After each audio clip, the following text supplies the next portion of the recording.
At CoCoTALK, we'd like to thank the patrons who sponsor our show, so our heartfelt gratitude goes out to Al Hartman, Alan Huffman, Alan Murphy, ARG, John and Aaron, Blair Ledoux, Brendan Donaghy, Brian Weasler, D. Bruce Moore, Davey Mitchell, Diego, Patrick Randolph, Eric Canales, Frodo NL, Glenn Hewlett, Graham Vebke, Grant Leedy, Henry Strickland, Jason Downs, Jenna Farron, Ken Reichert, Kyle Etter, Malfunk, Michael Pitsley, Rick Hewlin, Paul Fiscarelli, Paul Shoemaker, Paul Thayer, Richard Lorbieski, Rob Inman, Stephen Wagner, Terry Steen, The Backyard Check Gang, Tom C., Tom S., Tim Lindner, and Tony C. Thank you ever so much, patrons. CoCoTALK is an unscripted live broadcast. Anything can and will happen. The views and opinions expressed by members of the panel and the live audience are their own and not necessarily those of the CoCoTALK show, its sponsors, affiliates, or subsidiaries.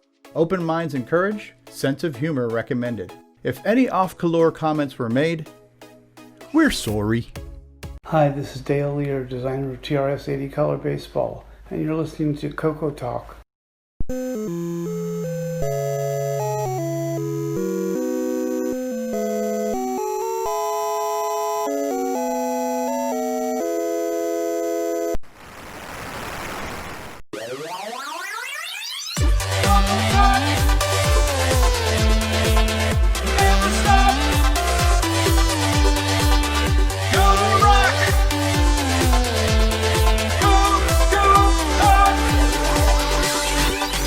This is CoCoTALK, the only show in the world featuring David Ladd. It's time to grease your weasel and do whatever yo please'll, cause we're about to rock your 8-bit world.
show's got its custom theme song.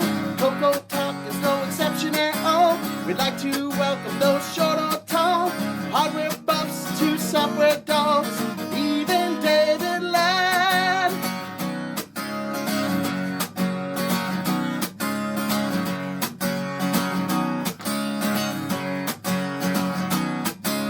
CoCoTALK with Stevie Joe. CoCoTALK, welcome to the show. Coco Thoughts with Samuel Gimes. Game on challenge, St. Nick Baroda 3 times.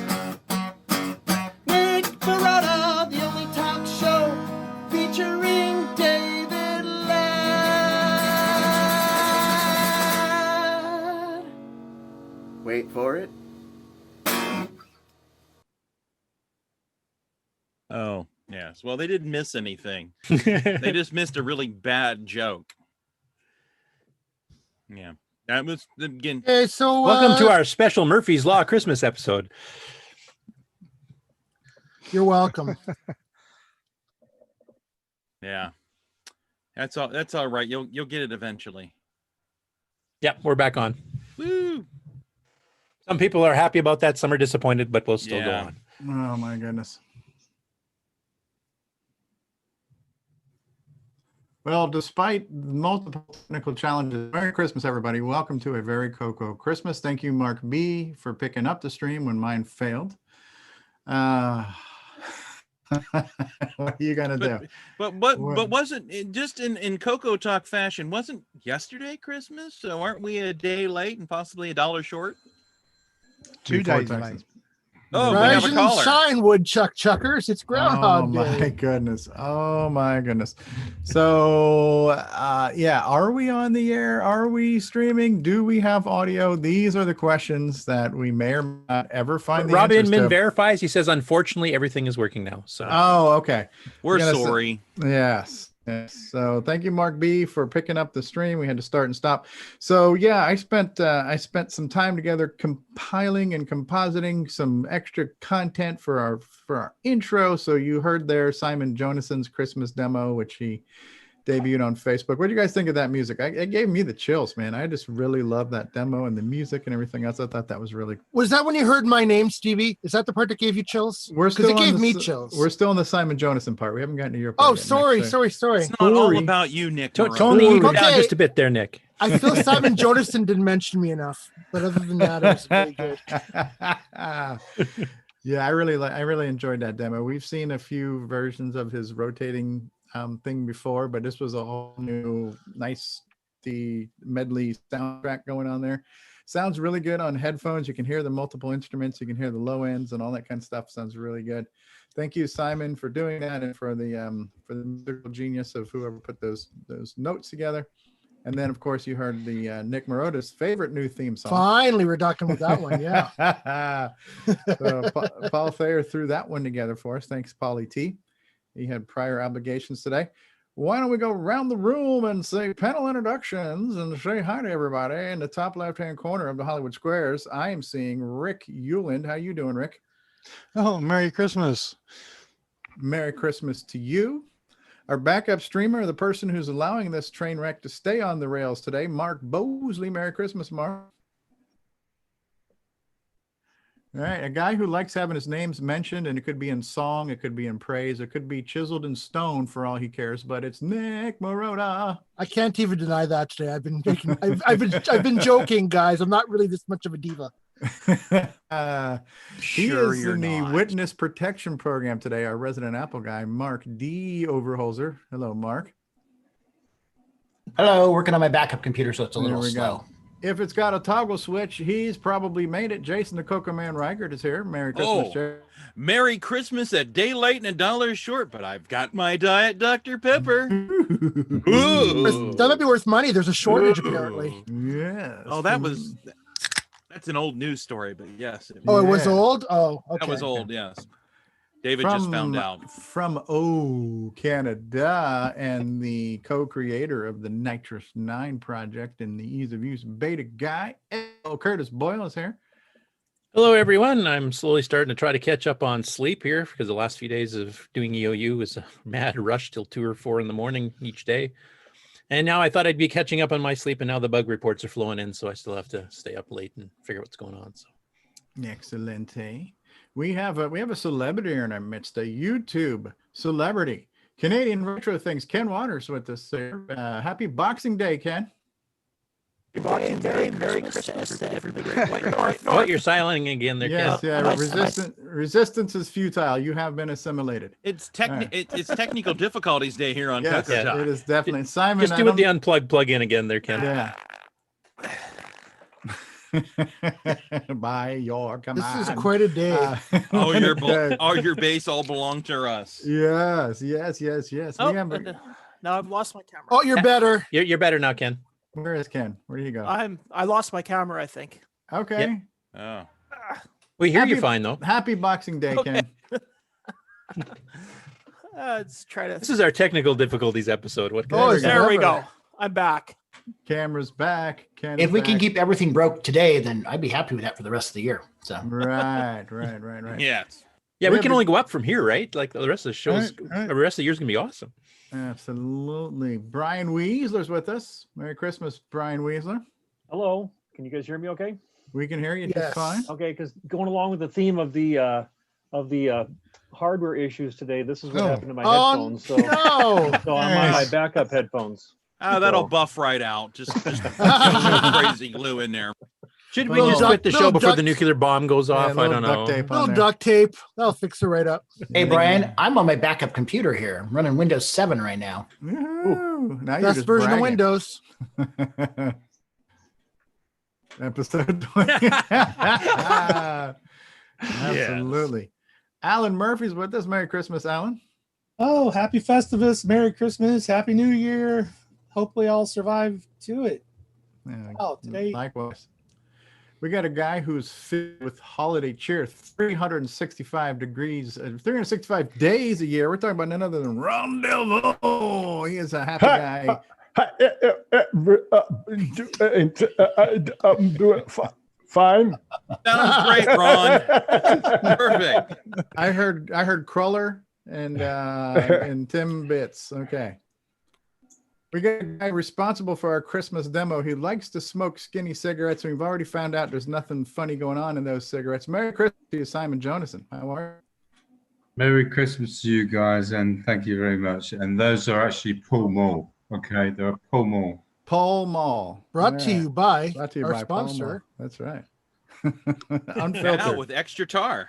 Unfiltered. 4 to we got 5 doctors Merry recommend. Christmas, Simon. We got Brian. We got Ken. Paul T. Barton is here. Merry Christmas, Paul. He's mute, but hello, Paul. From down under, the thunder, Nicholas Marentes. Good eye, Nick. I just woke up. Did I miss anything? No, it's been smooth sailing. Absolutely. No issues at all. And last, but certainly not least, he's probably excited to be here. David Ladd. Are you excited to be here, David? Oh, why, yes, I am, Stevie. This is going to be a great train wreck today. We might have to see if there's any arms laying along the sides of the tracks today. Oh my goodness. Are we ready for the show to go Oh, my forward? goodness. David Ladd, your decapitations. Who says video games make you violent? No, David, I no. didn't say you needed decapitations. I said you needed to drink decaffeinated. Decaffeinated. Oh, okay. I get it now. All right, let's move on. No use using your head over this. Come on, let's go. Merry Christmas, Paul T. Barton. Welcome back. Yes, sir. We see you. So we have another extreme mediocre show in store for today, boys and girls. Before we get into Nick Marota's other favorite part of the show, where we get to talk about the game on results and the Oh, I'm high awake. score challenge with Nick Marota, I'm awake. perhaps we'll do a real ad-lib, impromptu, unscripted, unplanned, unsupervised discussion about holiday memories, past, present, future, CoCo memories, just family time with the holiday. Anyone else talk about something positive other than this show? Oh, I could bring up something very positive other than this show. Ooh, Yes. And it's not about Diet Dr. Pepper. Oh No, my goodness. Actually, true story. Of course, Christmas 1984. Well, it was a gift. It wasn't just for me. It wasn't just for my brother. It was for the whole family. And it was this exact CoCo 2 box here. If I can hold it in frame, I still got have it. my original CoCo. Rescued it from my parents' garage here a few years ago. Still have the box. It even has a shipping label to the Radio Shack store when it was upgraded to 64K, because we started out with 16K color basic, a CCR 81, a set of the Black Beauty joysticks, color script set, and bust out. Does your brother know that? He does. He was there. No, that you have it now, probably, I guess. Yeah, that you have. Oh it yes, now. he knows I have it. Yes. Yeah. I bet you're just excited coming home after school and pulling out that color script set. Oh yes, that was the best. Does he have visiting rights? He has a nice shiny redone CoCo 3 that I gave him here a couple years ago. So Oh, how generous. he's okay. Yeah. I am so jealous of you guys who weren't idiots like me getting rid of your original equipment. Oh yes, I forgot that he mentioned we also had the TP10 printer. What a wonderful printer.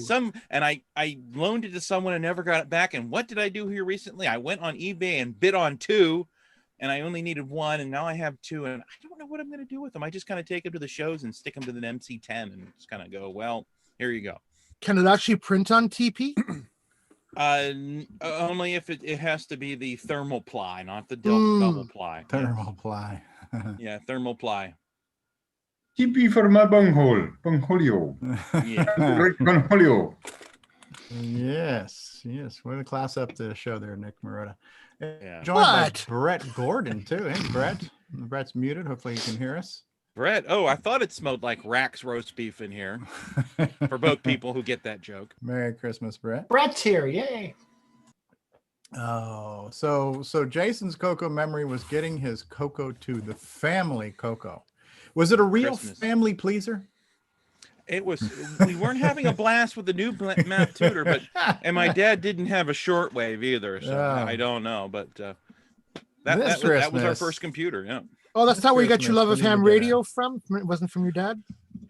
No, it was from my dad did electronics. He did a lot of correspondence courses. He built a television set, a Heathkit floor console television set, and between all the other stuff he did with electronics, that's what got me interested in electronics. And then being interested in electronics, going to my local library, and I was finding books on electronics and stuff, and I found a American Radio Relay League handbook, and that's when I started reading about ham radio, and then it went on from there. But it started out with a love of electronics, started by my father, with all his electronics stuff that he did when I was younger. Oh, neat.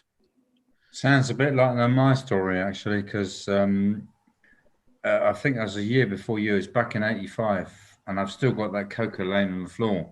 It's a CoCo 2, which was a CoCo Korean model with a T1 VDG in it.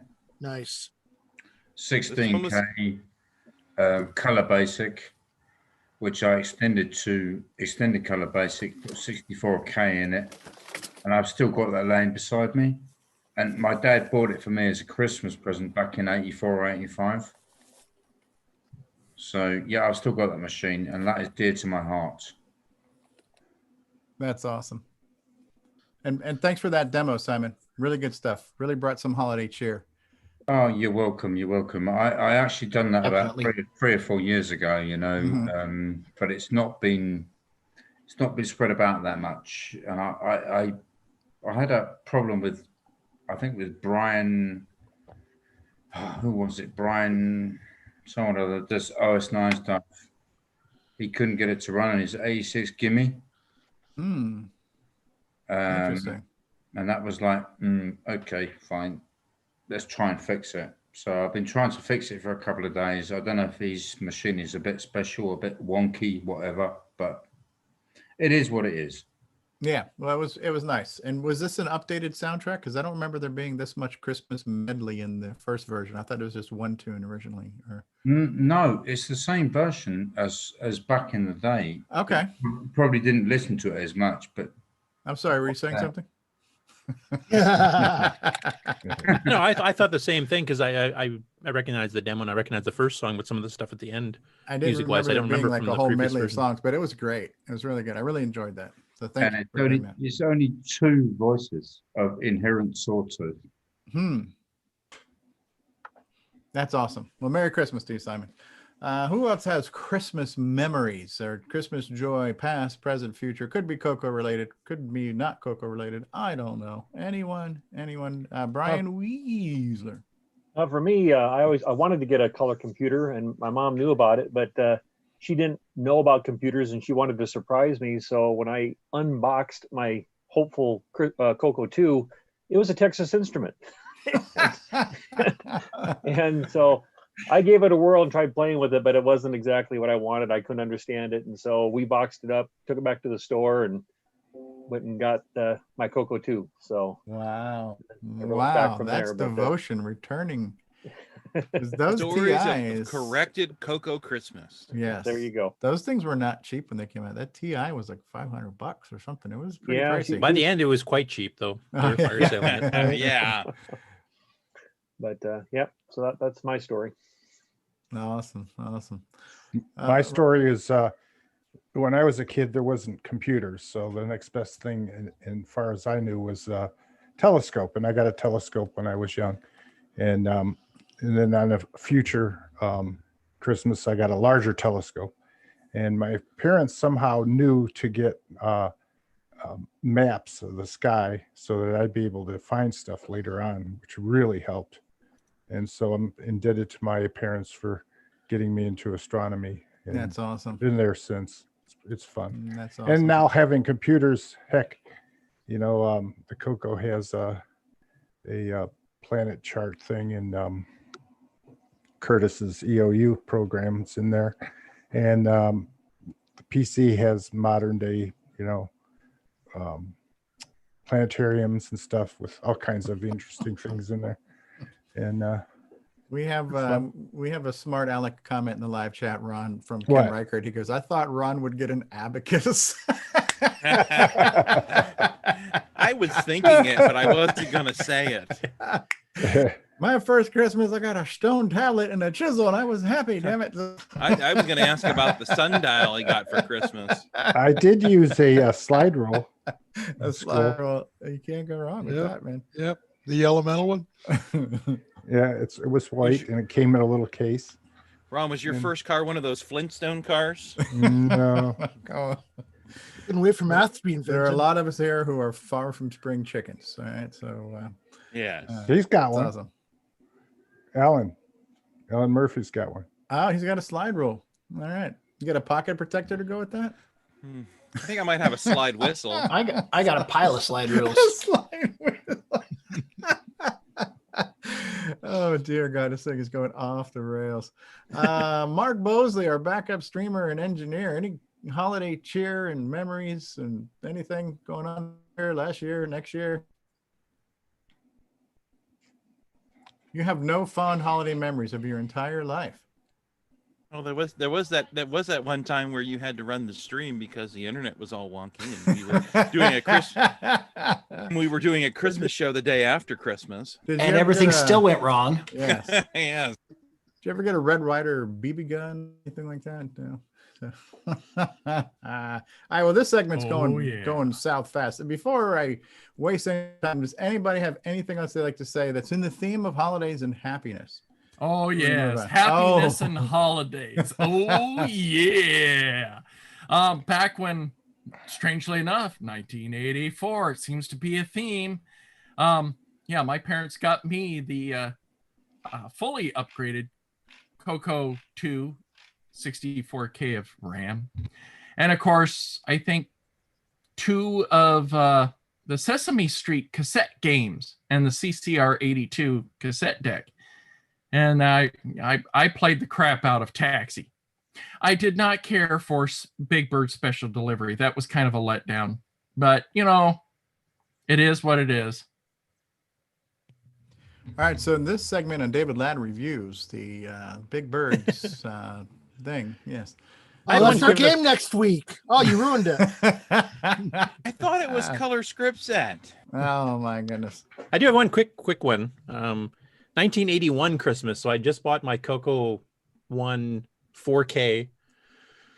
What was it? Early fall, so probably about September. And my mom and dad as a bit of a prank because they knew I wanted computer stuff, whatever it was, games, peripherals, whatever.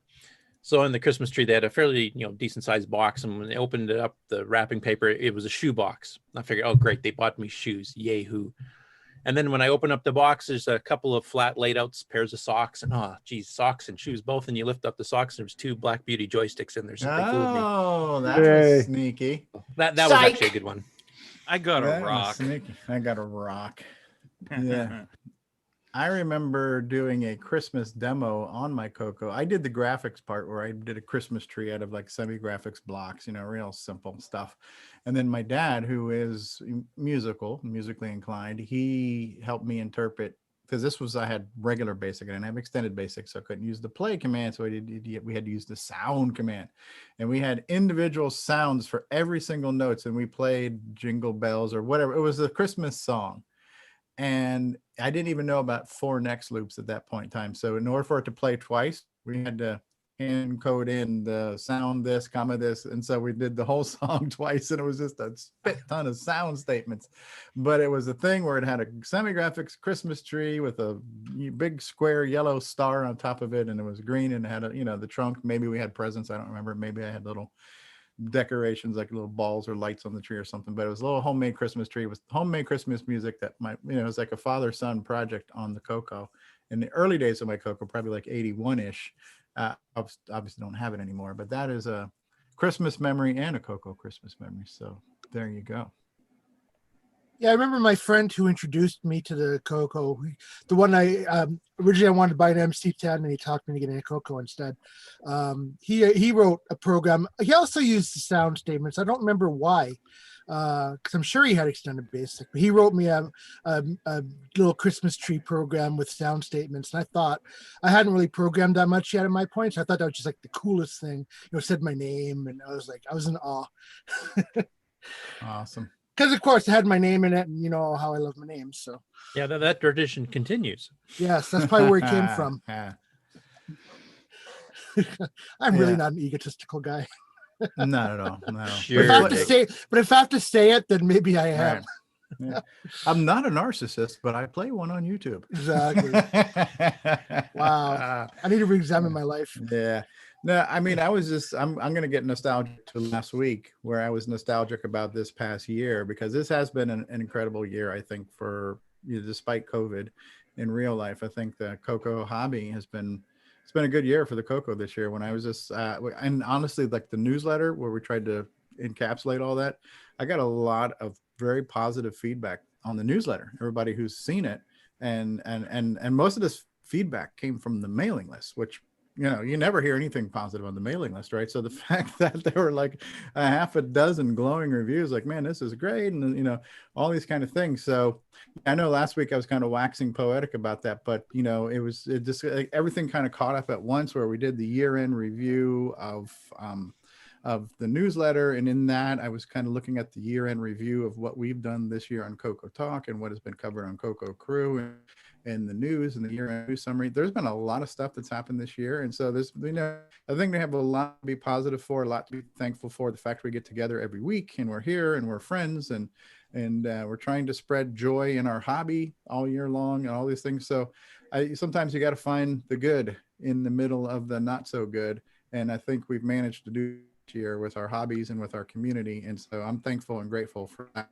And that was without an in-present, handshake, close to close, CoCo Fest. We didn't even have one.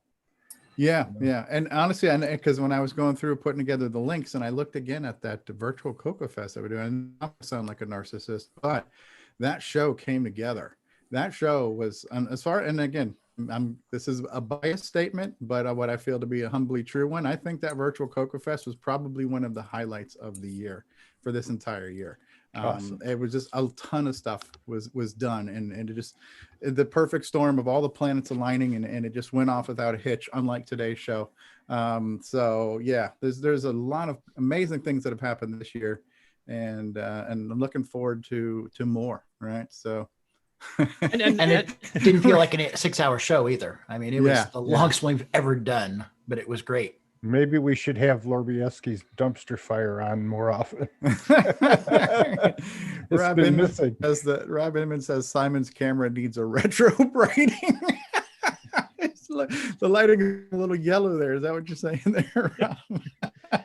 Also, Stevie, going along with your comments on the feedback you got in the newsletter, EOU Beta 6 has only been out for a couple of days now, but we've had the same thing, a lot of really positive feedback. There's a few minor glitches or questions or something like that too, but it's amazing that we've had, some of the stuff that I basically added on as a hack job to get something done has actually become some of the most popular features and stuff like that. Like it's a lot of unexpectedness, kind of like the virtual CoCo Fest was, and the newsletter getting so much feedback positive from the CoCo list. So we had kind of the same experience.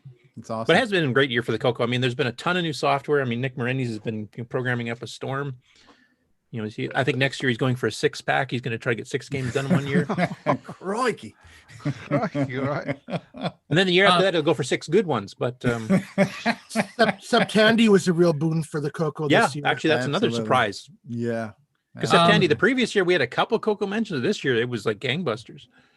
Yeah, I think also Discord has also helped get the community together on the voice level of getting us discussing stuff that normally probably wouldn't happen in this unfortunate restricted time of separation.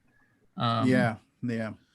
We had a few great people join us from other CoCo related communities like Canadian Retro Things and Amigos Retro Gaming, AC's 8-Bit Zone, Buck Owens, and too many to mention. 8-Bits in the Basement. Yeah, there's a ton of them.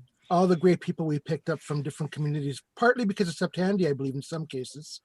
So yeah, our community's been thriving this year.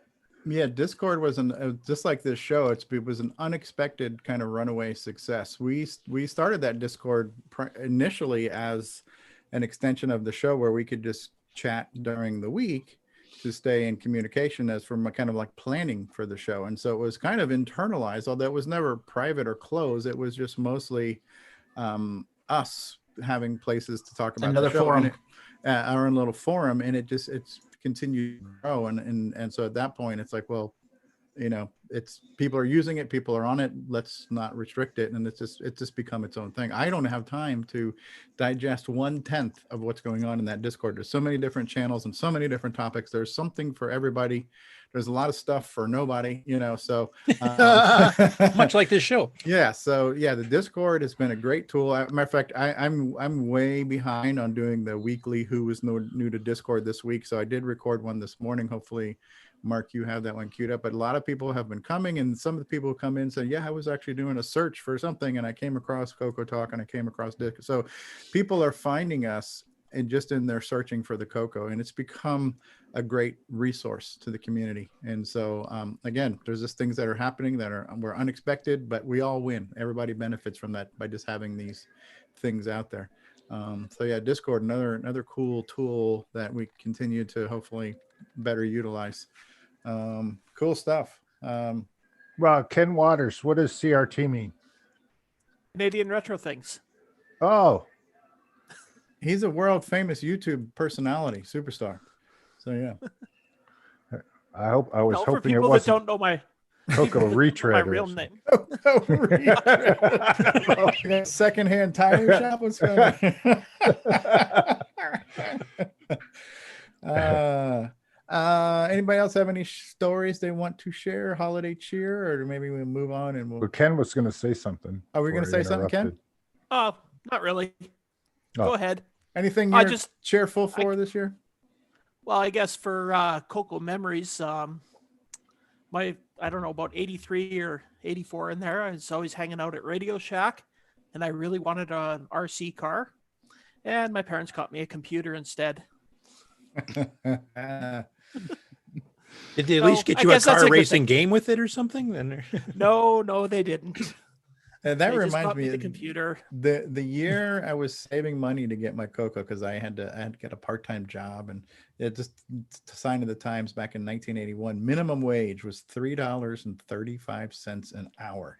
Wow, so, that's a lot of money. You know, yeah. So if you worked part-time and you worked, 4 hours after school or something, you made like $12 a day. And so just imagine, how many $12 per day things you had to do to add up to buy your $500, $600 CoCo. It took a while, but I'm saving my money. And at the time, the other big thing that all the cool kids were doing besides computers was mopeds. So all the cool kids on the block had a moped. And so when you're not even driving age, that was a way to become empowered and get around and hang out, was to get on your moped and drive around and go to school and hang out with your buddies, because you didn't need a driver's license to ride this thing. So I could have gotten a moped, and I don't know that I would be the person I am today had I gotten a moped instead of a CoCo. I don't think we'd be hosting Moped Talk right now. Probably not. Actually, I had a similar story for saving up for my first CoCo too. But mine took 2 years with a paper route, because I when I got into the computers at school, we had the pet at first. I thought, oh, I want to buy a pet. So I started saving up money from the paper route. And then the Apple II came to school the next year, 1980. And oh, color. Oh, wow, this is awesome. And then I saw the price and, oh, geez, I really got to start delivering papers now. And then, another year later, I discovered the CoCo and Radio Shack and said, hey, this is like a quarter of the price or a third of the price of the Apple. And it's got a better basic and stuff. So that's what I ended up buying. It was just kind of, it was lucky that it took me 2 years to save up enough to get a CoCo. Otherwise, I probably would have got a pet or an Apple II. Cool. No offense, Mark.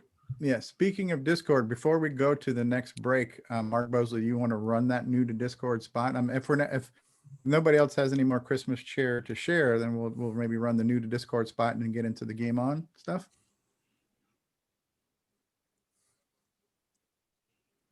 Hey, Curtis. Yep. I totally understand because like my first Apple II, I was a half owner. My friend was the other half owner. Geez. You were on a timeshare? Yes, exactly. It's the only way to swing the Apple was to own part of it.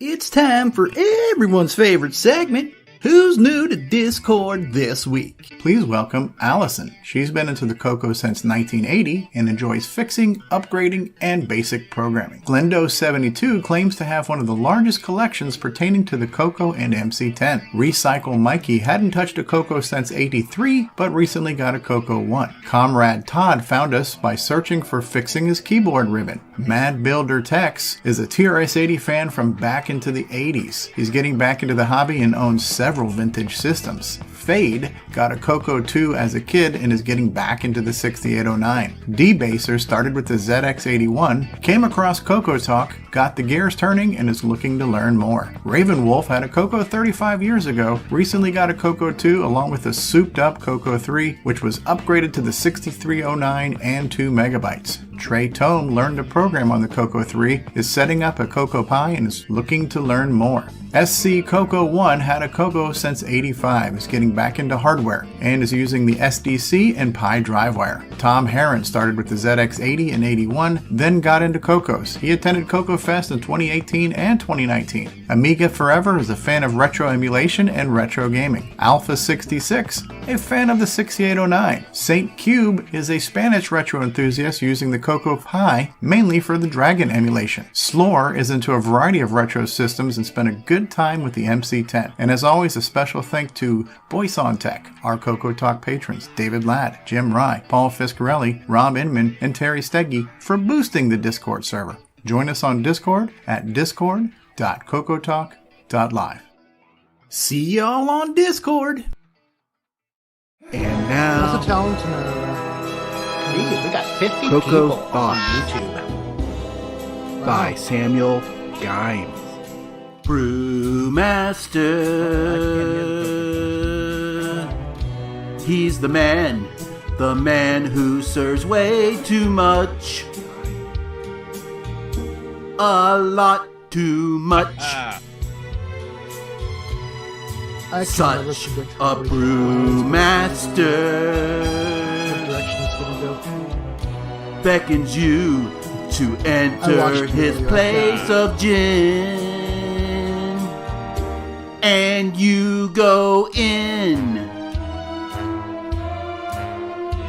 Golden ale he will pour in your glass. When he slings it, don't let the mug pass. You turn your back and the new drink missed you. You have caused a death for Mr. Brewmaster. Customer, take heed of his ale of gold. His beer's ice cold. Golden ale he will pour in your mug, but you act like you are a common thug. Get to the bars and cause a big stir. It's another death for Mr. Brewmaster. customer, beware of his ale of gold. His beer's ice cold. Where's the part where they get the woman gets painted gold? His beer's always cold. Super cold. Always cold. He loves it cold. Mighty cold. It's served cold.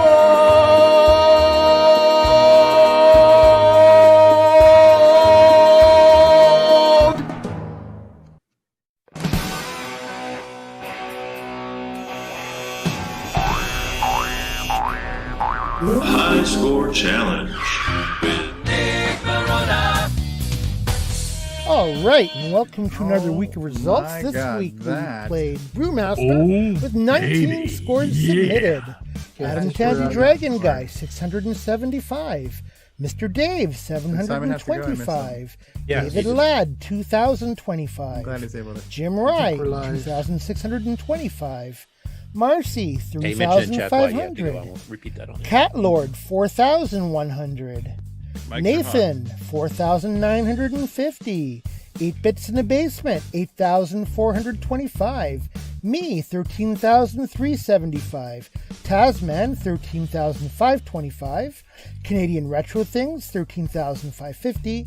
Paul Shoemaker, 29,875. David Craker, 37,575. Just Mike, 57,600.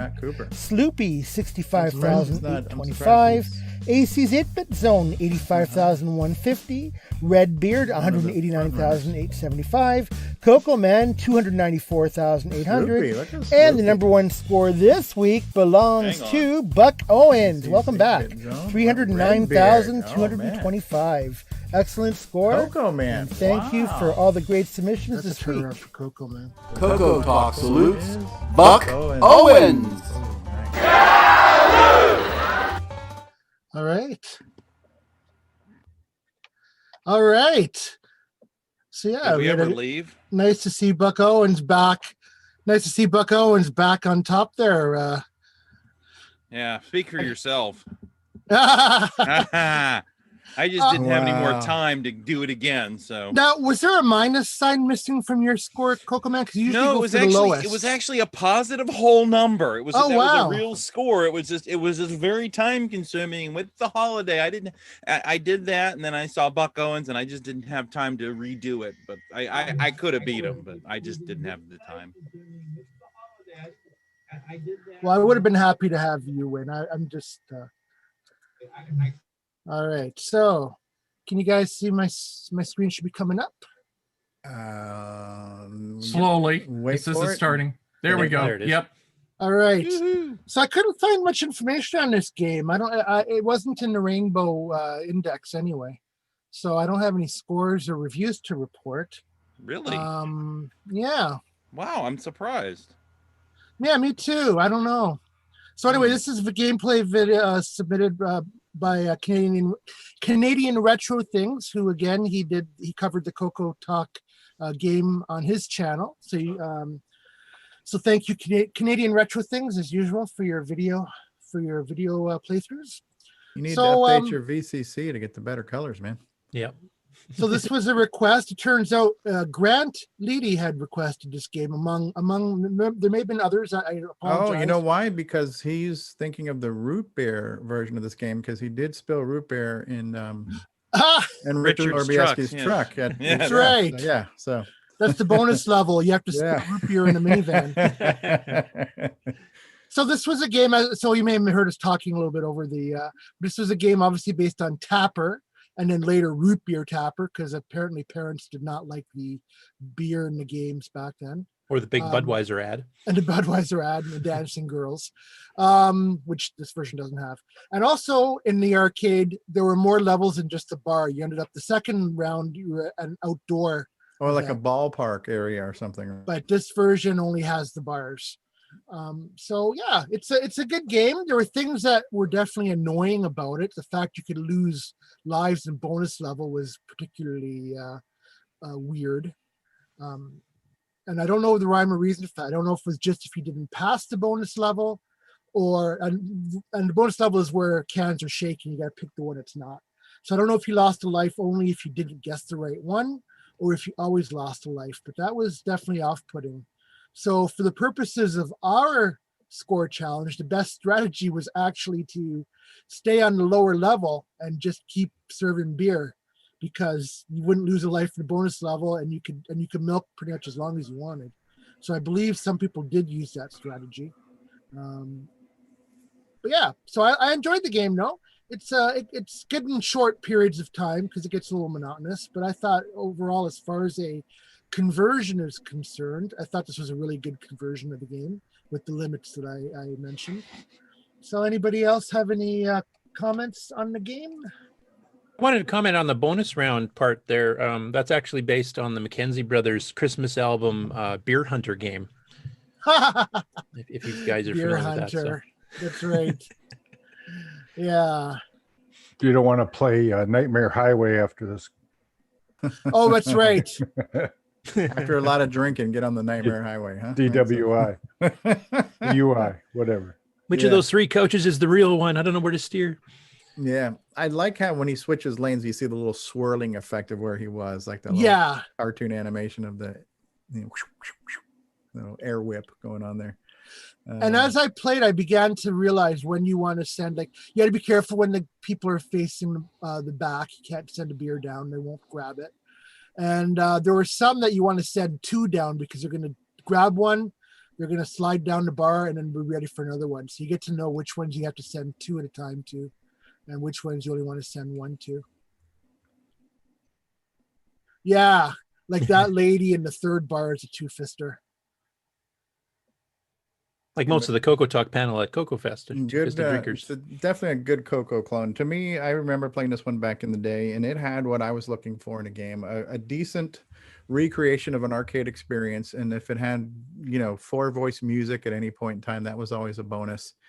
So games that had good graphics, decent gameplay, and music was always a nice trifecta in a CoCo title. And this one had all of those things. So I don't know if anybody in the panel played. Did anybody recognize the songs that were used in this game? Oh yeah, you got 99 bottles of beer on the wall. Susanna was title music, right? And what about when you died? Oh, Susanna, you had that. And when you died? Oh, I think that was the CoCoTALK theme song. No, how dry I am. Yes, how dry. So the music was clever. Yes. Yeah, we should update this with the theme to Cheers when you're playing this game now, right? See, that's what I thought Gimes was going to do, but I can never predict where he's going to go. You can't predict Gimes. I don't think Gimes can predict what Gimes is going to do. No, but, he's predictingly unpredictable. Nick Marotta, was this one of the Tom Mix Novasoft subsidiary games, the cheaper ones? No, was it full-blown? Spectralist? I can't remember who it was now. I know it's Tom Mix. I just can't remember if it's their Novasoft derivative, because that was the guys that had that one subdivision that sold games $5 to $10 cheaper than the regular ones like Donkey King and stuff. So I think this actually was a bit of a bargain game at the time too, which is nice. Sorry, I'm thinking of the next game that I'll be announcing soon. Yeah, no, this one is, I believe, a Novasoft. Yeah. See, it has B's on there for Beer Hunter because that's what you're playing. Right. So Karen is asking, can he take a drink every time he hears a Canadian accent? That's almost like the Drive-Wire drinking game. But it's got to be Molson. Go ahead, eh? It's got to be Molson, no. Sure doesn't B for brew. Well, this one also then later appeared on T&D software when they started re-releasing all the Tom Mix stuff. Yeah. So David Craker says, I know I used to have this game, but couldn't find it on my old 5 1/4 inch discs. Pretty sure my parents made me delete it. Because this is going to lead to drinking, right? Like this is a it worked in my case, so maybe. Yeah. Dang kids. You're Canadian though, Curtis. I'm glad my parents never saw my copy of Weed Master. You told them it was about lawn care. Yes. So Aaron from Amigos Retro Gaming said it was a really solid CoCo game. Great clone. I agree. It is a really good clone.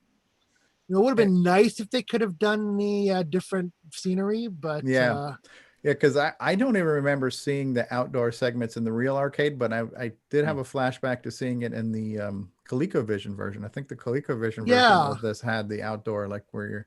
I seem to like at a remember they're like ballpark or umbrellas. something like that. Yeah, there were umbrellas and and you were On the and I arcade. believe you were serving from beer little carts. yeah. Hey, did any of you guys sniff any airplane glue, man? Looks like you picked the wrong week to stop sniffing glue. Yeah. Nick Marotta, was this game 32K required or 16K required? Do you know? Oh, I can't remember. I'm just wondering maybe if he was trying to keep it down to a lower minimum RAM size so that more people could buy it and play it. That maybe that's why he didn't do the full, the extra levels and stuff. There's a website, L. Curtis Boyle. He might have information on. Yeah, I don't want to talk to that loser. I see he just threw 3 drinks at the fat lady down there. She just got her set. Oh, and then one broke. Okay. Oh. All right. Bummer. Did She looked like she could have pounded down a third one. She had. Oh yeah, she's good for. She's good for a few. You said Nick, you didn't find any rainbow scoreboard for this one, or? Well, I didn't find it in the searchable index. Okay.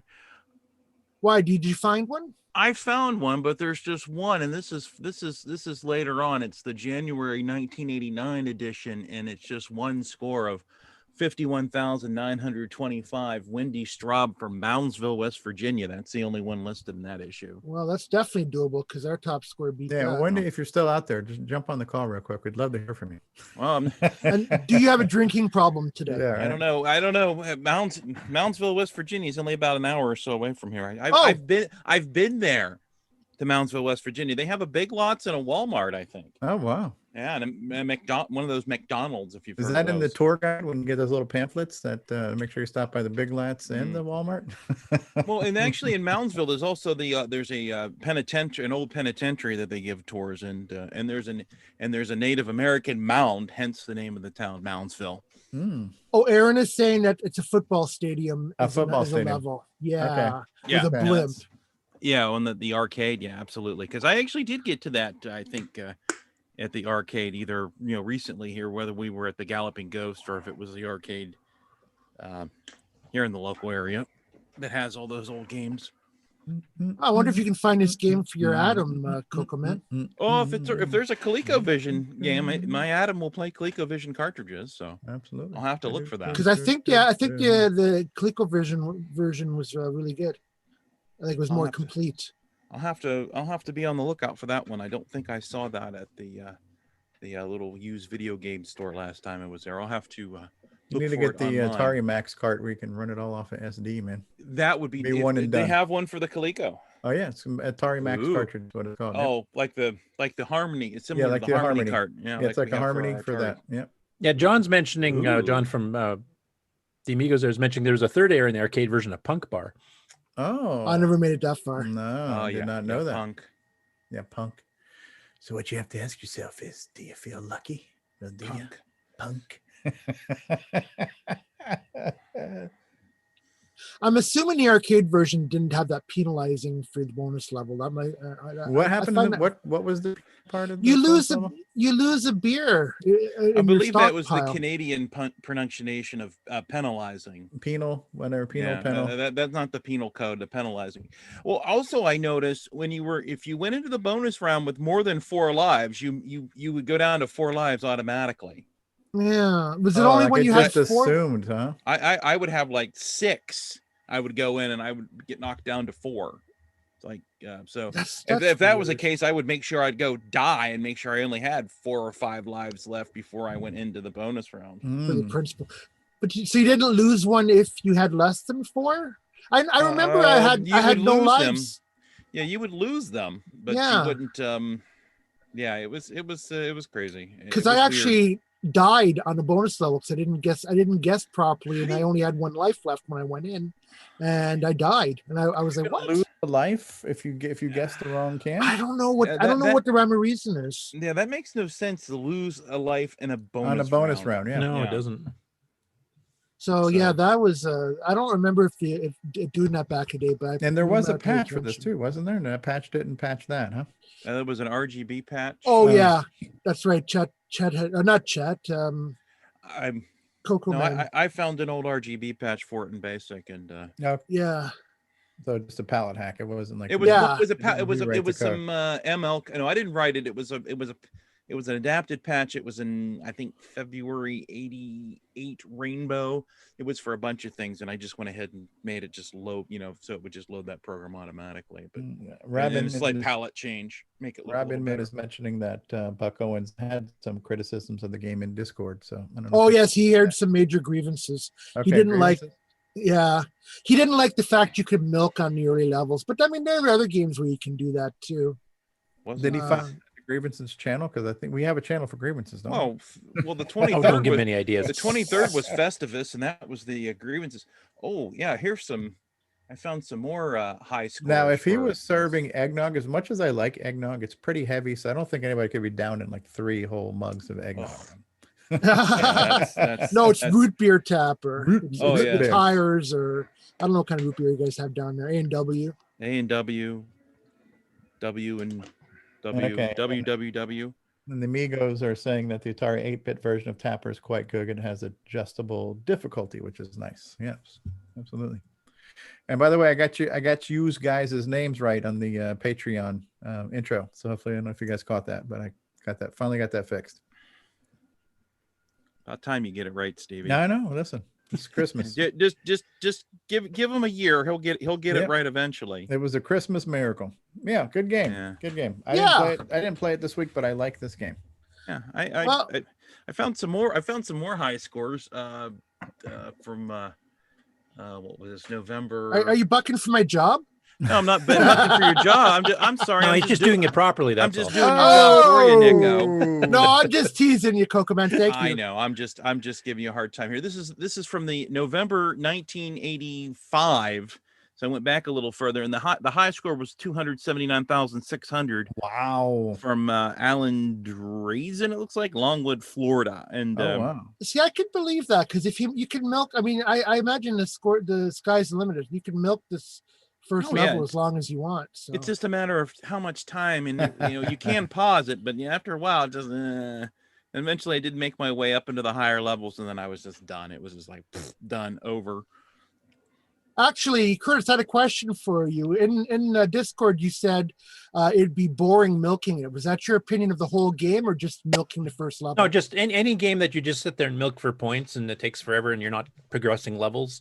To me, gets boring after a while. Like, that's not the way I play games. I wasn't sure if this was just not your type of game. What about the game that's called milking? That the object of the game is to milk. Is that not to milk cows? Yeah.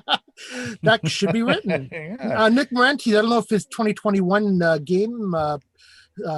game development schedule is full yet, but we need a cow milking game. Yeah, it's called Hopefully the game- Milking SG. So it'll be a nice Hopefully, the game is more fun than milking an actual cow. Yes. Yeah. I've done that only once at a state fair, and I was okay. I've done it. I'm done. This is awful. Yeah, can you imagine that? It just take pipes and make them udders, and you have to get the udders arranged where it actually flows the milk into the bucket. My gosh. And if you try to milk a real cow in the wild, you have to worry about them getting ticked off and kicking you. So that actually is a bit of a challenge. So Or stepping on your foot.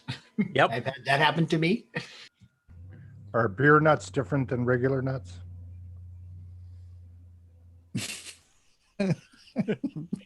Well, you know the difference. Oh, I won't say this joke on the air.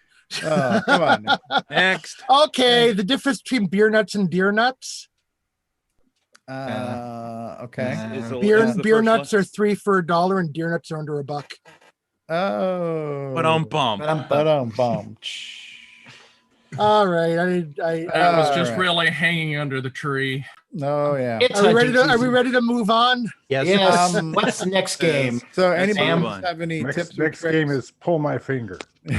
Right. Well, if you're going for score, you milk the first level. Otherwise, you're just know the characters you have to send to. And when you talk about milking, you're talking about just letting them keep coming out. Yeah. Because So they'll keep coming as long as you don't clear the level. Like as long as you let, as long as you keep at least one person at a bar. Well, after a while, they'll clear off and they won't come back after so long. So, you should be able to do it for a while, though. Yeah, sometimes you want to get off the level and they just keep coming and coming and coming. And it gets frustrating. Yeah. Because you get one person coming on that's looking at the back wall, You got to wait for them. Here's a hypothetical question. Let's just say, if this was like make a wish and you could wish for something and it'd be granted, would anybody want to see a CoCo 3 version of this with more colors and everything else? Yeah, and all the and the levels that are missing. Yeah, that'd be awesome. Levels. Yeah, Nick Morantes, get on that. You can make it Vegemite. Vegemite tapper. You can put a big Foster's logo in the background. Oh, Foster's. Oh yeah. There you go. How to speak Australian. Small can. Small can of Foster's. They have those? Yeah. It's only like 98 ounces, right? So. Yeah, John mentions, he said you can milk points forever on any level of tapper. It's not advantageous in the arcade version, though, because patrons at the higher levels are worth more points. So your score will go up slower if you milk it, though you can. Oh, I'm sure the arcade owners would hate that, too, because they wanted you out of there in like 3 minutes. Yeah, they want you to put more quarters in it. Good game, though. Good game for the CoCo. Oh. Yeah. Sorry, I didn't have time to play it either, but yeah, one of my favorites from back in the day, even. So I spent all month making fun of Nitrous 9. I had no time to actually. And I'd say it's probably best played with a digital joystick. Yes. So if you have a digital joystick adapter, then that's the way to go. Thanks again to Canadian Retro Things for your gameplay, and thanks to Grant and those others who mentioned this as the game. I like to take suggestions. In fact, this next game is also a suggestion. Ooh, I will mention too. Frodo made a video too, and I had a score, but he forgot to submit it till after the deadline. So. Oh, did he submit the video? I might have missed that. If I did, I apologize. It was part of one of his live streams. He's doing a lot of live streams on Twitch lately, and he's thrown in CoCo there a few times, which is cool. Thank you, Frodo. So hopefully this next game will entice Stevie Stroh, as this is actually his suggestion. It wasn't really. We'll have to see if anybody can recognize this game. Color Scripts it too. No, I'm just kidding. Ooh, this is the Star Dave Spores. Shadoffs. That's Star right. Spores, yes. Star Spores. Okay. So we had this game. We had the actual author on this for this game on about 3 or 4 episodes ago, and he was a guest, and that's where I got introduced to this game, and I tried it out, and it's actually a great game. It's very, very good. One that escaped my my history. Now he's quite active in Discord. Have you tried contacting him, Nick, to see if you can guest next week to discuss the game? Or I have not. You can go ahead if you want to do that. You already have a communication with him going. Maybe either that, or we're going to have Ron Delvaux have lunch with him. I forgot you wanted control over your segment of the show, Nick. I don't understand. This is our segment. This is we're co-hosts. That means I can slough off the stuff I'm not as good at. Anyway, I don't care. I don't mind. Oh, the gameplay. Okay, gotcha. Oh boy. What was your score again? You were too quote busy. Anyway, so this is our game for next week. I didn't want to embarrass you guys with such a high score either. So basic shooter, but it's got it's cool because the enemies actually change as you shoot them. And and it's it's a great game. So hopefully you guys will take to this game, and we'll see if we can get Dave on next week to discuss it. Yeah, that'd be great. Who else is hearing Brewmaster? David is aware that this game will be game on game. Not this week. We had asked him when he was on if he and he was happy to have it as our game on challenge. That'd be really great if you want to take part. Maybe we should tell him and see if he wants to submit a score. Is there an RGB patch for this? Don't know. Okay, I'll look into it. See if that program I used worked. So thank you. If you find the Spectral Associates RGB patch program, which I think is on the archive, it should handle this one, I think. So thank you, Stevie. Thank you, everybody who submitted scores this week, and we'll see you next week. So I'm almost obligated to play this game this week. Well, I wasn't trying to guilt trip you, but yes. Well, you need to. Yes, that's about the only way to motivate me. Is Stevie Stroh.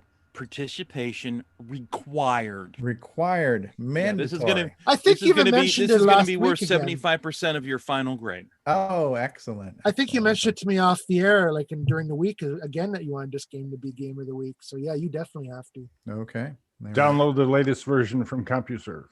And we'll get way to put him on the spot. Maybe after Game On News, before we go into news. We've been joined by Tom Heron.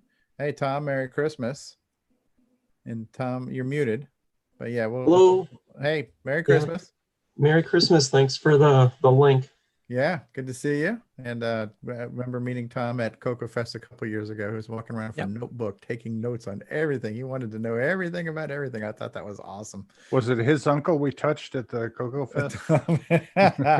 Now, if I'm not mistaken, too, Tom, I think you're the one who donated the photograph of the pristine CM8 that Tim Linder used to create the bezel for MAME, too. I think you were the poster child for that. Yeah. I've got a CoCo 3 and the CM8. It's up on the top of that shelf up there somewhere. Well, that should be plugged in. Yeah, I know. I got to get it set up. PC set up. Yeah, well, welcome, and hopefully in a little bit, if you're going to be around, we can get back to you. We'll play This Is Your Life. We'll get to learn a little bit more about you, but we appreciate you being here today. All right, thanks. Excellent. So good game. We know what next week's game is. Now, do we have game on news to discuss? Yes, we do. Did you want to do that, or do you want a commercial break first? Because I don't think we have one yet. No commercial break. Nope, straight into it. Oh, come on, straight into the news. Well, Ron, go potty. We're talking about games. You're not interested in games. Yeah, go potty. Yes. Come on.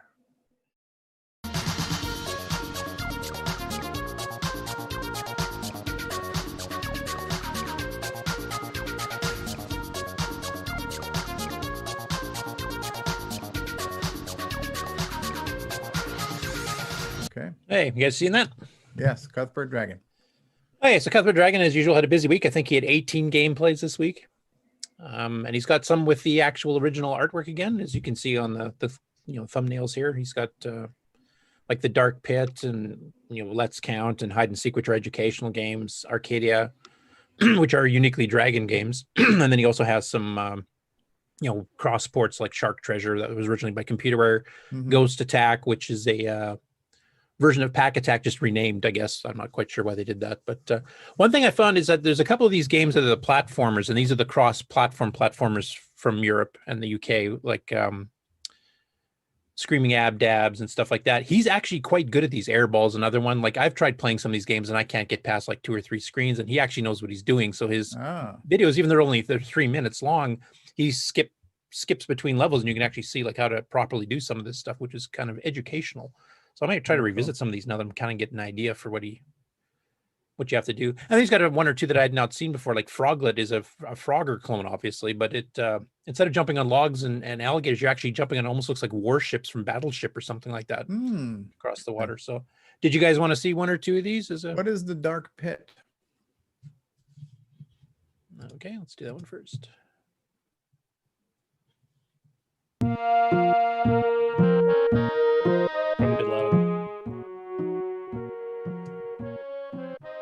This is kind of a Dungeons and Dragons Gauntlet style thing.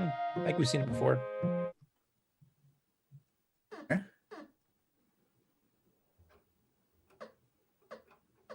It's like Shock Trooper. Is he shooting? You can shoot. You have to get the gun, and then you got different colored keys that open different colored locks. And a bunch of baddies and stuff and treasures and things too. So it's a pretty huge maze, a lot of different monsters. It was one of the few games that actually supported the Tandy electric book too. The electric book? I think, is that the proper name for it? I'm trying to remember. It's a fairly rare peripheral that Radio Shack. So it was usually used for educational stuff, but this game actually used it. It's electric. Boogie, woogie. If I remember, it plugged into the joystick port and it had pressable buttons inside the book pages. Oh, like the electric comic book or whatever it's called. The electric coloring book or something. I've seen those at CoCo Fest, yes. Yeah. So you need certain keys to open up certain padlocks. Yeah, like yellow keys open yellow padlocks and red keys open red padlocks. So it has a little bit of that Time Bandit, Tutankhamun flavor to it, right? Yeah. Shock Trooper, Time Bandit, Tutankhamun. And of course, you run out of power after a while too. So, but it's a pretty large maze. So there's a lot of gameplay, and you learn. You should do things in certain orders. To get through better. Like I said, he's actually really good at these games. He's playing on real hardware. Obviously, he's played them before back in the day, so he's able to show a lot of levels that I've never seen on some of these games. So, yeah, it's got a very AGD kind of ZX Spectrum vibe. But a lot of these games that had the things that worked on a slow trajectory and went back and forth, and you kind of had to time your movement between those vertexes of their moving. So I look at the sad face made out of bricks. That's kind of cool. I like that one. That one bullet keeps going too, and just mows Sound them down. effects are pretty cool.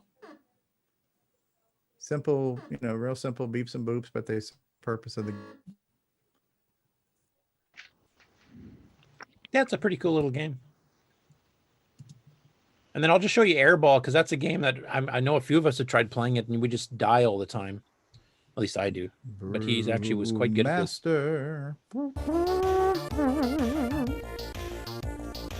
This one was actually advertised for the CoCo and Man, they got the dragon sounding really good these days, don't they? Yeah, I think they borrowed MC10. Yeah, borrowed some MC Gary. Oh, this looks like Knight's Lore. This looks a lot like Knight's Lore, the isometricness of it. Oh my god, yeah. I think it is basically the same engine, but like I said, I usually just jump around and die in here, but he's actually good enough. I didn't realize you had to pump your ball full of air. That's what that carrying pressure is. Oh. So you have to go back to that center point, hop on the top and recharge, but not too long or you blow up. Oh, wow. Do not over pump your ball. All right, the wizard. Yeah, let that be a lesson for all. Yeah, we get some voice music going on there. Oh, this is so totally Knight's Lore looking that it's like. I'm not even sure which one came out first because I'm pretty sure they share the same graphics engine. Yeah, yeah. Brewmaster. And you gotta jump those over spikes. Jump over the spikes. Very important you don't pop your ball. Oh, he's going around the stuff. Oh, there's a death thing there. Oh, there's lots of death in this game, believe me. Yeah, he's very good at these things. Yeah. That's definitely a nifty looking game. Absolutely. And the is it just my imagination, or we sing a little bit of the PAL artifacting and get kind of like a little bit of the PAL, a little bit of the purple shading there to the which serves the game well, I feel. You taking notes, Nico? Yeah, Nick. We need this on our list. It kind of reminds me of Marble Madness a little tiny bit, and so it's kind of like a cross between Marble Madness and Night Lore, Really cool though. I like it. That's a good one. Absolutely. That's a keeper. What was another one that's a bit more unique that he can actually play properly? The Dark Pit. Screaming Abdabs. That was one I was going to show you guys. We've seen Geigerpunk do that one too. Yeah. Yeah. This one here though, he's actually good at it. Okay. Yeah. Sometimes Geigerpunk's like, he's like us, just has no idea what he's doing. This is one that Frodo would play a lot too, I think. Yeah. So it's a style game. Yeah, I actually like that purple PAL artifact look. It adds a nice dimension to an otherwise. It's almost like adding a grayscale. Yeah. Kind of. I was gonna say it seems to be used a lot for like shading. Yeah. Shadowing. Brewmaster. I still like the animations on this too, like the spinning balls, the rotating screwdriver. How it's breaking? Yes. Lore. Okay, that is a game mechanic. That's not a glitch or anything. Yeah. Dissolving platforms that you have to do it right or you die. Yeah. Look out for that Amiga ball. Oh, it doesn't come all the way back either. No, you got to learn those patterns too. That makes a big difference because you can pause and wait instead of getting trounced on. Yeah, I like the big font up top for the score and everything. But really nice animations. I think. Yeah, this kind of reminds me too of like early Apple II style games too. It's just or even Model 1. Yeah, like 1-bit sound stuff. Yep. And, I like the skulls. The animation's really good on all the different characters. That kind of chomping skull is very cool looking. Yeah, like he did smooth animations, not just the like 2 frames. The TV's got like little antennae and its feet are moving back and forth. That's really cool. Yeah, scissors that open and close. Yeah, you got the crabs. Kind of reminds me a bit of Cashman too, like with the moving platforms. Yeah, true. Very true. Yeah. And so this one's called Screaming Abdabs. Huh? It's a cool name too. There's a few games of this ilk, I guess. Yes. And some of them are Spectrum ports. I know Frodo's actually demoed a few of them, playing both the Spectrum version, CoCo versions back to back, or Dragon versions, I should say. Yeah. But yeah, a ton of screens, like a kind of a puzzly game where you have to kind of figure out the right order to do things, otherwise you'll end up dying. Yeah. It's definitely not a quick, I'll take 5 minutes and try to learn it quick. It's not one of those. You're going to spend probably 5 days getting into the rhythm of it, dying frustratingly many times before you finally have some level of competency here. Now those things, look at that. Look how cool that was, how he was walking through that thing as it's going up and down. Yeah. Man, that's clever. Yeah, it's a good little game. That is neat. Bravo, Screaming Was there Abbas. any others? I think most of these are CoCo ones as well. So we've probably seen. I guess I could show you Froglet, just show you how those graphics. Okay, so we're getting some comparisons to Manic Miner on the ZX Spectrum too. Yeah, it is in that same genre. There's three or Yeah. four games I've seen in the Dragon that kind of follow that pretty closely. Cuthbert in the Cooler, is that the one where he's got to rescue the people from the jail or something? Yeah. You got the three different screens to go through. You're trying to escape guards and. Oh yeah, this is a neat looking Frogger game. So and you notice like the water's in the middle. There's still more cars to go through, so it's a bit of a different layout too. Yeah, slightly different. And what does the frog itself look like? That tiny little thing. It's up near the top half right now. Oh, I see it. Okay, there it is. Yep. Also, there's more frog receptacles, if that's what you call them. Yeah, sure. There's only 5 in the arcade version. There's 6 in this one. Okay. You notice the red and the blue? This is a P mode 3. Yeah. Yeah, you're coming in super hot, Nick. Yeah, I got to turn your mic down a bit there, Nick. Hang on. A little too much Vegemite on the cord there. Yeah. He's got PAL artifacting, creating red and blue. Yeah, yeah. Like the top is not your normal orange. Yeah. Yeah. Oh, I see what you mean. Yeah, because it normally be water. cyan and magenta and stuff. Yeah. PAL's making that. That's cool. When it comes to colors, PAL is our pal. So this is the second game I've seen that uses PAL artifacting for extra colors. Yeah. What's the other one? Donut Dilemma? Yeah. That I thought it graphics was the only one, but there's another one. Yeah, well, that particular mode needs all the help it can get. Well, you now get 6 colors on the screen now. Yeah, it's like it's an Apple II thing right there. Getting that. And I assume that works on the other color set too, the green one. No. Oh, only on the white. Yeah. It only works on this mode. Interesting. Well, it works on this mode best. Oh, the Pooey. Yeah, it has. I think it has something to do with white. Yeah. White and dark. Okay. Yeah.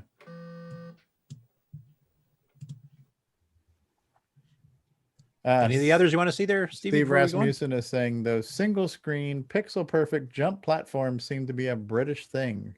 Remember that Impossible Auric game you reviewed on ARG? Impossible Auric. I don't remember that one, but yeah. What else we have? We've seen Screaming Abdabs. We've seen Cuthbert in the Cooler. I think you guys have seen Arcadia before, haven't you? Not sure. Fire it up. This one goes to 11. Damn, there's that awesome dragon music again. Yep, the Jim Gary sound chip.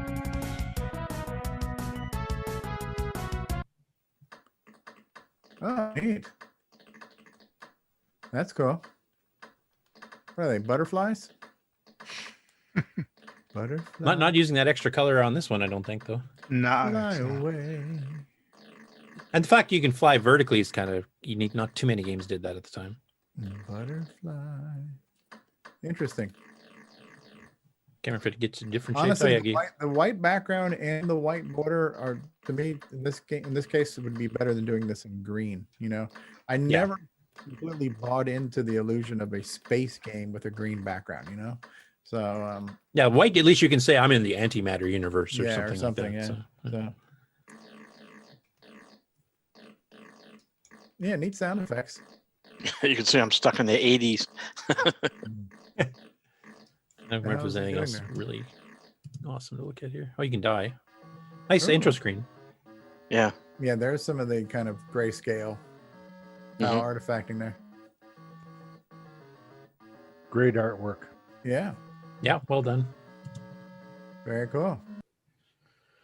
I don't know, is there any more you want to see there, Stevie, or on to the next? No, I think we've seen enough. A great channel. Make sure you subscribe. This is Cuthbert Dragon, right? Yeah.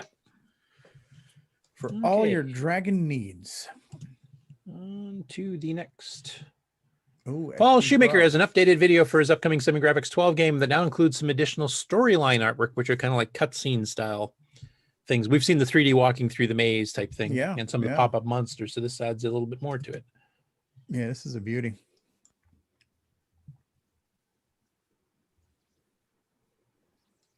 I love how you can see the arrow. Ooh, descent into shadow. Look at that face. That's like David Ladd when he hasn't had his Dr. Pepper. Yeah. Ooh. I'm excited to be here. Oh yeah. I'm descending into Diet Dr. Pepper and water. Wow, this is and his disclaimer was like, I know it's like Christmas time, but I'm gonna be posting some dark images here on this video. It's like, and he succeeded. Yes, Like no, Night that's of the really Walking cool. Dead or something. But- Very cool. A theme to it.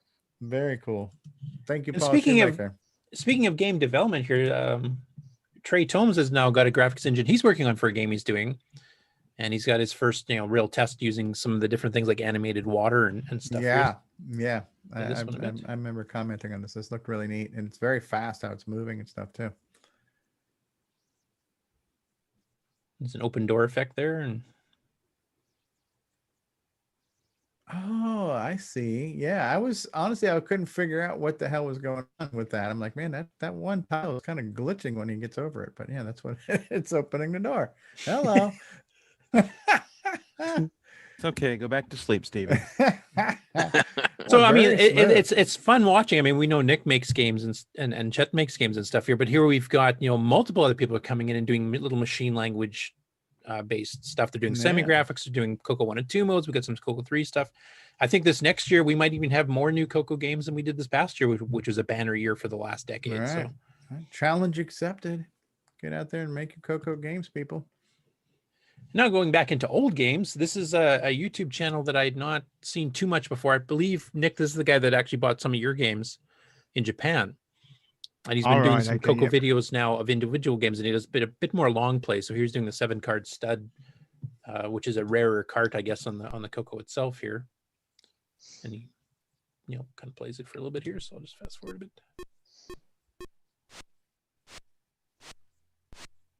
Oh, these are the other players. Yeah, computer-based players.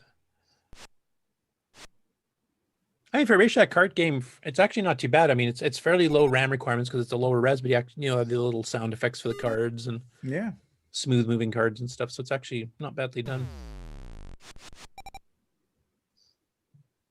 Anyway, it's poker, so yeah, neat. And then he also did one on Art Gallery. Wow, look at that pixel. I know this is just riveting video here, but now I don't know how many people actually played it. I'm wondering if anybody has tried using like the koala pad on Art Gallery. I have not. That actually wouldn't be a bad idea. I know it had that keyboard overlay that only worked in the CoCo and keyboards that had what special keys do what. But this is one of the very early graphics editing programs we had. Yeah.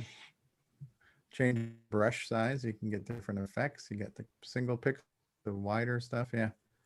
Yeah. Not a bad little program, but no. Oh, scrolling, shifting the screen around. I didn't know I could do all that. Oh, wow. Paint. Holy crap.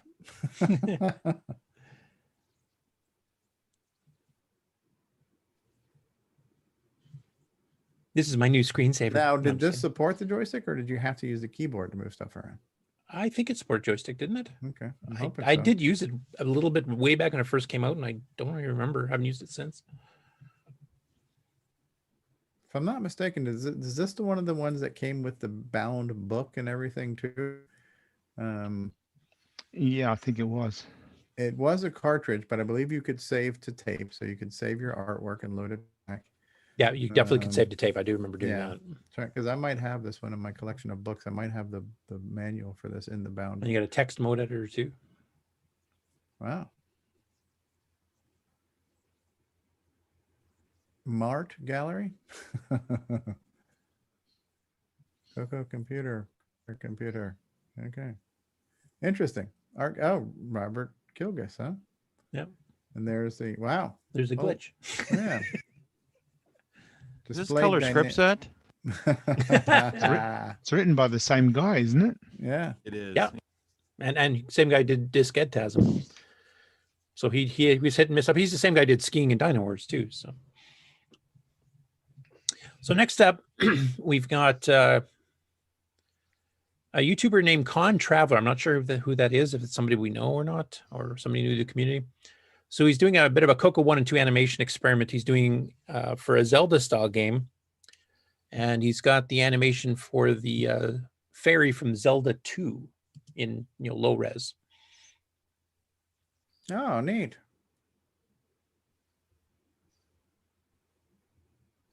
Is this in basic or assembly? Yes, it is in basic. Wow, so that's pretty quick. Wondering if they're just plotting and replotting to. I think it's just get put there's buffers. there's no double buffering or anything like that. Yeah, so he's just wiping it out and then redrawing it basically. Okay, that's neat. But it's a nice little animation. It's a bit of the lower res. I think it's like P mode 1, maybe. Yeah, it's like my Cosmic Alien screen. Yeah, because you get a little bit of extra speed and save some RAM. So yeah, bigger pixels, nice and 8-bit looking. Now we come to the Jim Gary portion of the show. Jim Gary. The first one is his version, a port of Dragon's Cube from the Dragon 32, which is kind of a Rubik's Cube thing in low res. And I think, if I remember correctly, this is one that Alan Huffman was watching, and he was having a bit of trouble understanding the controls. Wow.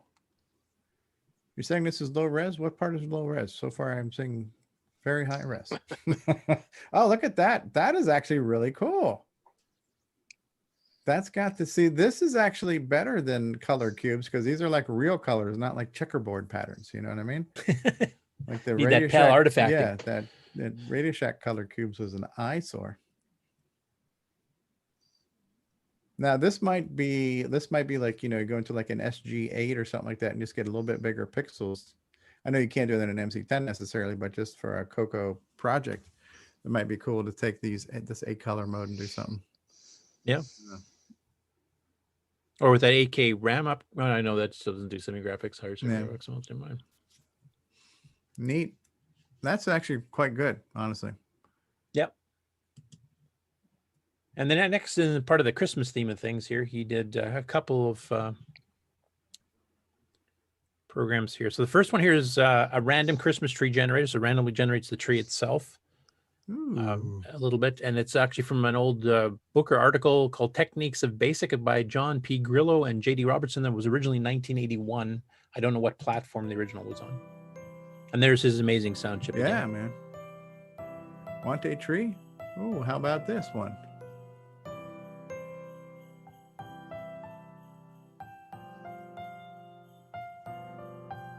Merry Xmas. Okay. Yeah, and then it just regenerates, random to place the bulbs and leaves, etc. Okay. Interesting. Wasn't sure what to expect with that whole idea of a randomly generated tree, but now we know. A bit of a Charlie Brown tree, eh?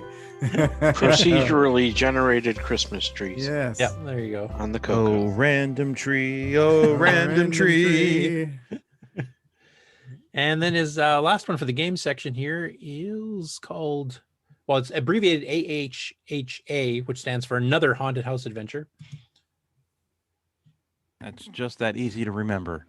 And this was originally by a guy named Jeff Wells. He didn't mention what it was ported from or what platform or when it was originally made, but, standard text adventure type thing. Of which the CoCo, I mean, that was a pretty popular game genre back in, especially in the early to mid 80s. Before the graphic ones started taking over.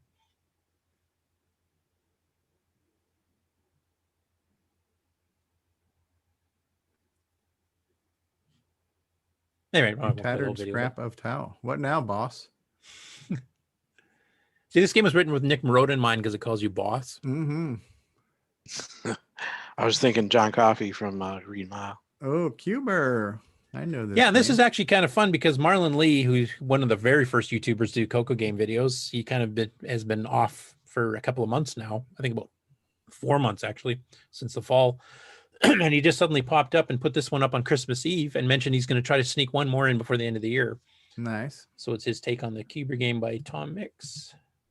Hey guys, thought maybe I'd put up a video, at least one or two. I'll play a little bit of before it. the end of the year. Yeah. I haven't put one up for a few months.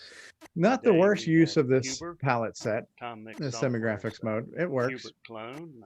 Actually, you Because get at two least versions of Cubert's the this. right color. He was in the First arcade. with He was kind of additional color orange or palette, peachy in the arcade, second right? with an artifact color palette. This game is. It's also lower res too. It's a P mode 1. people have been using the artifact color palette for quite some time, but 83. So that isn't an absolute CoCo? indicator that the color CoCo 1 and artifact 2. palette was Well, the palette hack might. Oh, now it's second white. version of Yes, the game. Yeah, the game actually However, comes with the big option to play it giveaway both ways. is that So when you load the Oh, artifact okay. So he changed it.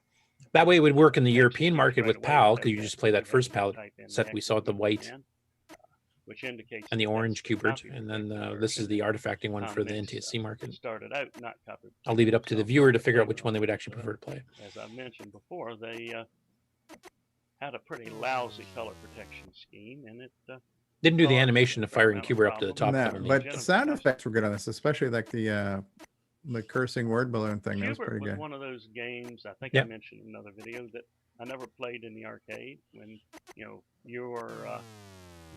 only have so many quarters to go, and you want to spend your quarters on games you're pretty certain you're gonna like. So I at least didn't do as much experimenting on games as perhaps I should have. So I wasn't, while I was aware of them, I didn't play some. It could have made games Cubert that I orange in ended up this later one. on liking. Yeah, This that isn't even works. a game that I got originally for the color computer. Wasn't until Because we don't have that many colors, it can get to be kind of busy when you have all those things climbing up the sides and everything else, Yeah. So, collecting again that I played. In this case, I think he's using the exact same Well, I graphics, really because if like you go it now. between a P mode 3 screen color set One of those 1, games I certainly would have the liked for the highest, like the back full in the set of day. bits maps to Played orange, and arcade. on the artifacting one Had I like this, it started maps to played white. So a I think few he's just times in using the arcade, I exact same probably would've graphics. Probably. And that's just what colors they map to when you It's a switch very between the good modes. game. I'm enjoying playing it today. I think It was nice to see Marlon come back, very because he hasn't been good. around since the fall. So yeah. And I don't know what game he's planning for his last one. hope that you enjoy this. Did he mention he was going to try to sneak another one up? But look forward to seeing that. So anyway, that's the game there's on. cool. That was the game on news. Yes. Well, thank you, L. Curtis Boyle, for that. Mark B. I like the fact there's a lot of game development going on right now by multiple Oh. people, including people that have not done games before that we've seen, and the old guard as well. So it's cool seeing all the development. Absolutely. Mark B, you want to run a commercial of your choosing before we go into news? And that way Ron can take his potty break too. Or if somebody wake up Ron, put a mirror underneath him. Put a mirror under Ron, see if he's breathing. We'll return after these messages.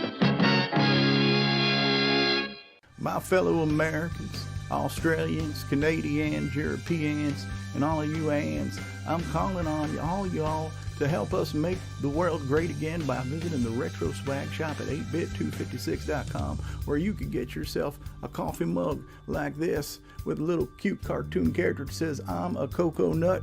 You could also get yourself a coffee mug like this with a Color Computer 3 that says, I'm a Cocoa Nut. You could get yourself a deluxe travel mug like this with the CoCoTALK logo on it. You might even be able to get yourself a DVD like this with over 2 hours of gameplay goodness. It is time for us to rise up and make the world great again by enjoying some quality retro merchandise and CoCo nostalgia. So please visit 8bit256.com and let's make the world great for the color computer. Thank you very much. Good morning, CoCo Land. This is Brian Schubring with Music Man here at the CoCo Fest. Having fun, fixing issues, and making things roll, and making lots of sound. Have a great day, guys.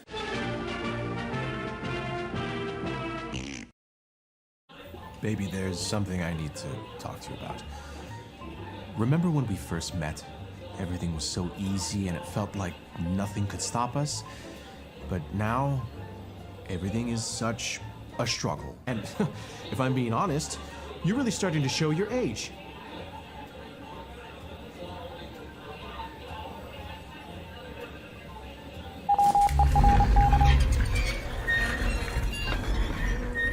Can I get the check, please? Break up with 512K.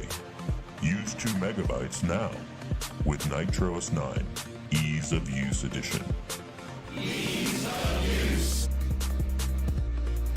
Download EOU today at lcurtisboyle.com.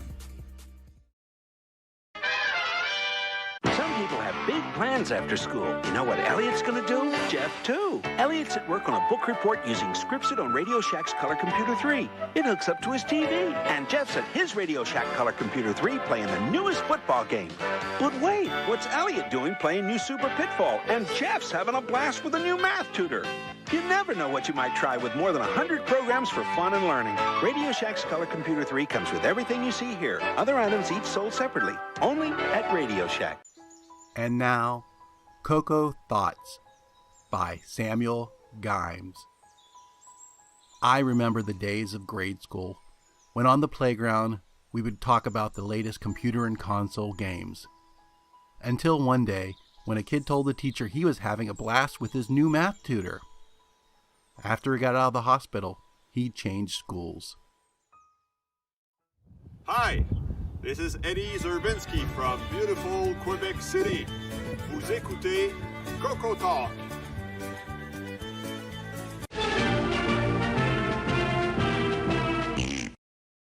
As you're enjoying CoCoTALK, we also want to remind you about the CoCo Discord server. This is a place where people come to connect, to ask questions, to provide answers, to share information, and to socialize. So when you're done, why don't you head on over to the CoCo Discord server and we'll continue the conversation there. The easy to remember link is discord.cocotalk.live. See you on Discord. CoCo123 is the Glenside Color Computer Club community newsletter that's been in publication since 1985. While the Rainbow magazine may be gone, it doesn't mean you still can't have a cool CoCo periodical. Head on over to the Glenside Color Computer website at glensideccc.com and then click on the Documents link to view all the past issues of the CoCo123 newsletter. Not only can you read all of the past and present issues, we'd also love to hear some submissions from you. So if you'd like to send an article, a column, something to talk about, maybe even a program listing, send an email to glensideccc@gmail.com. We'd love to hear from you.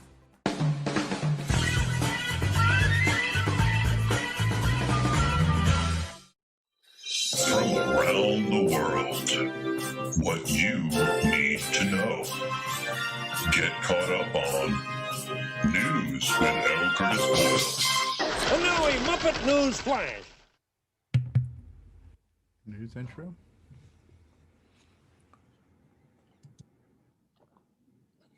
Alrighty. Share another screen. For those who had not had enough news with Curtis, we're back with more news with Curtis. Now it's my turn to ego trip like Nick Marotta does. So, all right. So first off, for those who didn't catch it on Christmas Eve, we finally released Nitrous 9 Ease of Use Beta 6 for download. We've got the 689 version. We've got the 639 version. We've got Gimme X versions for those two CPUs as well, for those that are on the beta testing team, which enables the 2.86 megahertz model. We've also got options now for you to change your boot up so you can have a straight SDC style boot, which gives you more system RAM so you can run old level 1 games and stuff like that as well. Or you can switch to a DriveWire one, which has all the DriveWire stuff enabled, but probably is taking too much memory for most level 1 stuff. But we made it fairly easy for you to be able to swap back and forth. And we've got the new boot screen, which kind of gives you information on your system at the hardware level, like what kind of stuff you got installed, how much RAM. It also does a bunch of things behind the scenes that actually change some system settings. So unlike the old days where you had to actually edit your OS9 boot file and rewrite it and then possibly screw it up and you can't boot at all, this is just all text-based stuff, so you can edit it fairly easy on your own. And then we wanted to show some of the other things that are in there. So we have a little help screen in the upper right.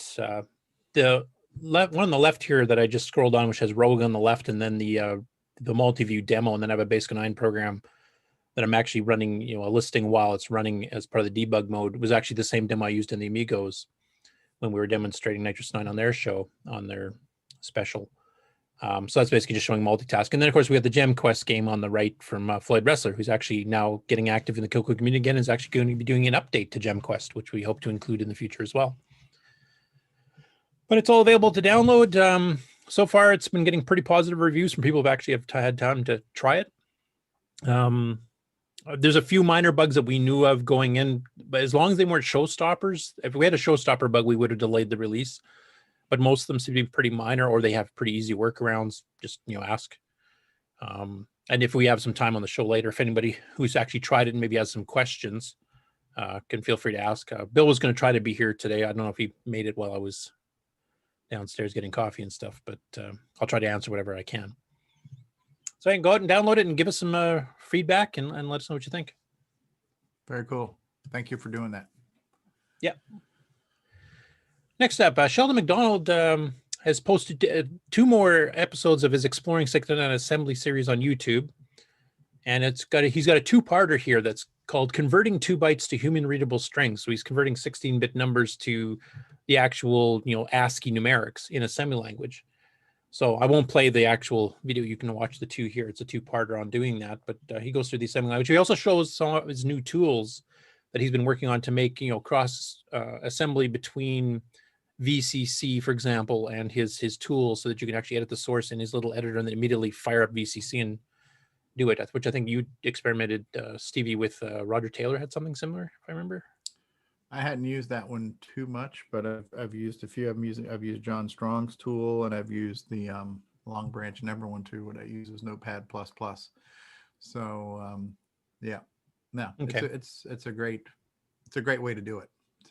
Yeah, because I don't know if you guys can read the tabs at the top of his little utility here, the RSTOS tool, but he's actually got a raw disk editor, program editor, code storage, and then built-in help too.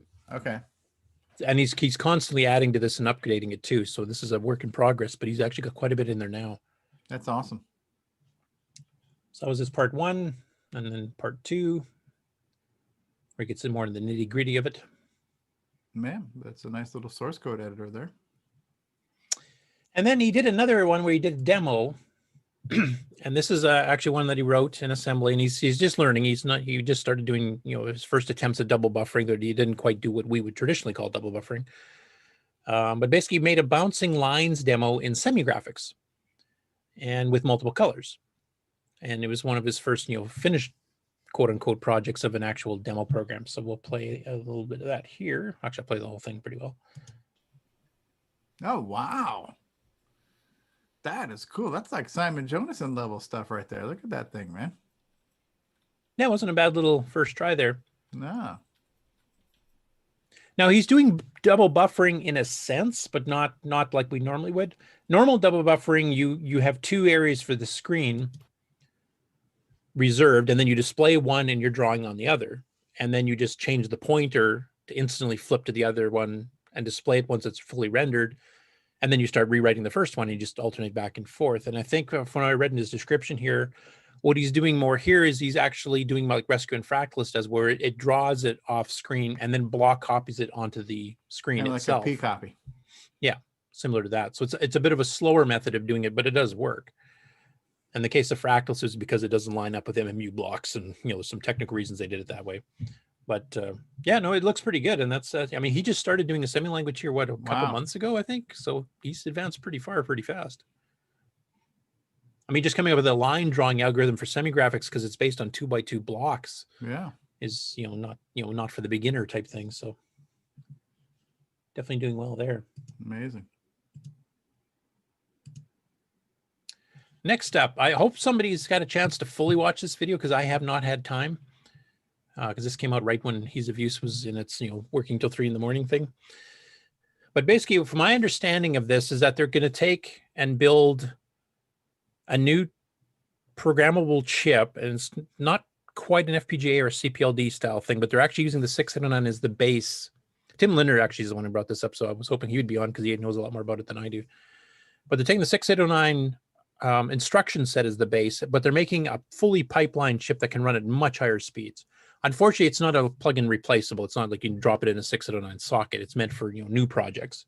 But if you're familiar with programming the 609, it's basically the same instruction set, except it's got like a 5 or 6 stage pipeline and much faster access and stuff too. So it can run many times faster. But if you already know how to program the 609, it's just programming the 609. There's nothing different as far as that goes.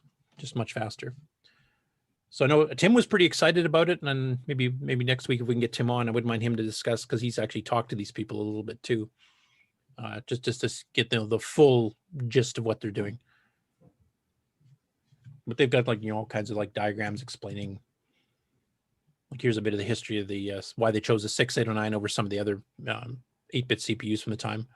And they actually are kind of hinting this might become a commercial project for things that only need an 8 or 16-bit CPU, because they've already got ARM and a bunch of other things for this kind of thing for the higher end 32, 64-bit CPU stuff. But there's still some, certain hardware projects that actually work better with the smaller bus size. So they're kind of aiming at that. And here they talk about how the pipelining works and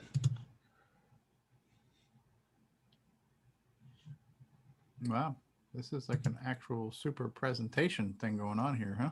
Yeah, it's a full hour presentation, which is one of the reasons I haven't had a chance to watch it yet. Wow.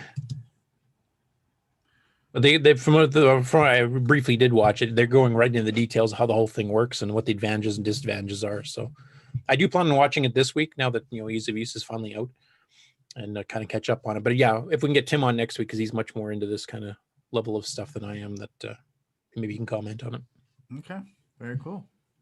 And then somebody on Discord posted, was it Robert Allen Murphy that posted about this? I can't remember. About the CMOC upgrade. If Alan's still on the call, he can verify that was him. I think it was him. Cross compiler for a subset of the C language. Yes. So CMOC is one that has been used by a lot of RS-DOS programmers. In fact, the AGD system, I think, used CMOC for most of it. That did all those, cross ports of the AGD games to the CoCo and Dragon from the Spectrum. So this one is basically a bug fix one. A little bit of optimizations on bit shifts and stuff too. And he's got kind of the release notes for the last few versions. But it's good that PR's keeping this actually up to date and constantly doing updates to it. So, and I think there's some OS 9 support in it too, if I remember correctly. So you can do some OS 9 level. You can do OS 9 level 1 stuff in it as well. Yeah, there is. And in addition to updating the CMOC itself, he also updated a number of the example code packages that he has later down on the page. There's a new one about the new command, and then there's new versions of about half of those from you can see over the last month or two. So there's actually been a lot of work going on quietly. Yeah, and he's making it all public domain too. I mean, there's no restrictions to using this stuff, so it's nice having a very public based new development system. And I know there's been quite a few programs have been using it. I know one of the games we released, a level 1 card game called Color 8, which is kind of loosely based on Crazy 8s. That's part of Ease of Use Beta 6, was written in CMOC. And it was written for both Disk Basic and OS 9. There's versions for both platforms too. We've got the one installed, but if you have Disk Basic, you can run it as well. Mikey's DW term was also a CMOC project, and it is now linked off of that page as well. Oh, cool. I didn't realize that. Yeah, because down over here on the lower left is the Color 8s I was talking about. I didn't realize DW term was, though. That's cool. Bouncy Ball, that was one famous one we all know of that was written in CMOC. So there's also an interesting CoCo emulator down in the bottom right. CoCoTAR? Yep. Oh, to run Altair Basic?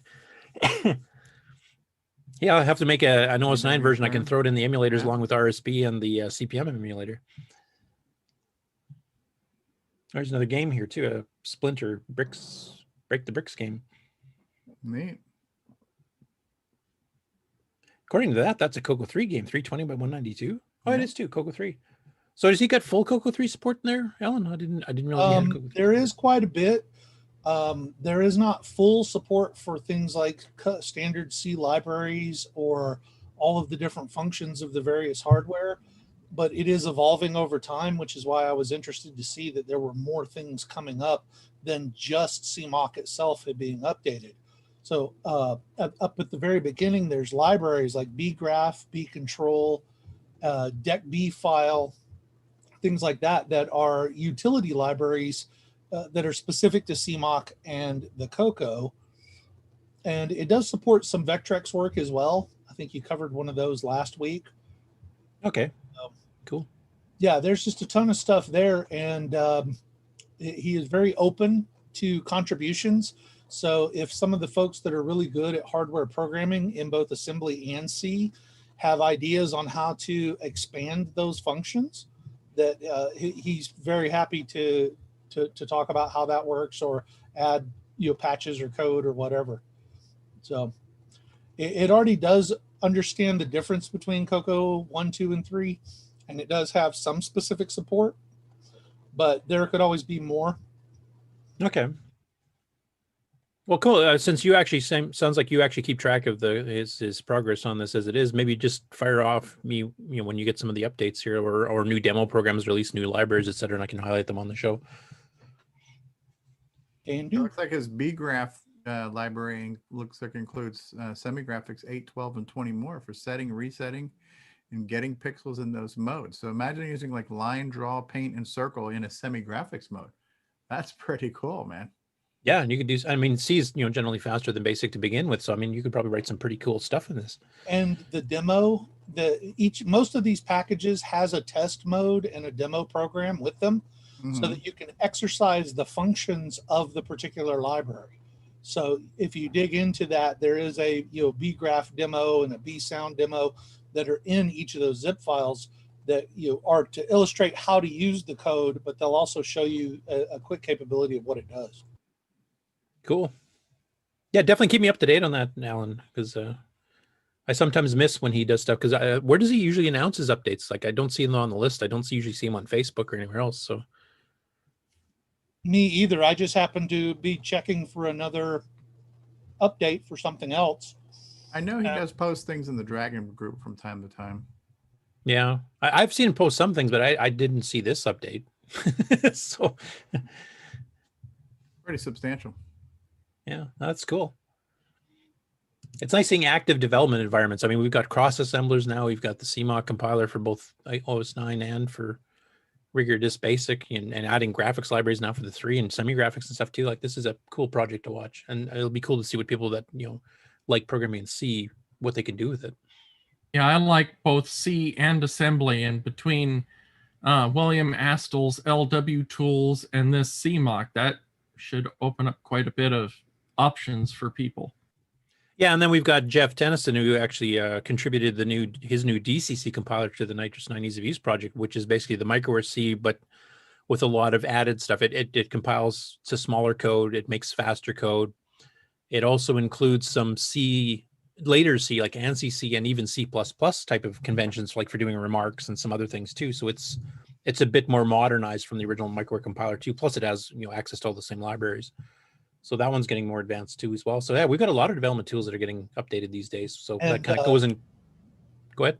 Yeah, DCC also runs on the Linux side as well, and is very close or may already be generating the same binaries regardless of how you run it, either through OS 9 or through Linux. Yeah, I was actually going to have Jeff come on the show if I could to talk about DCC to explain it a bit better, because he did pretty good posts in the list here when somebody was asking about it.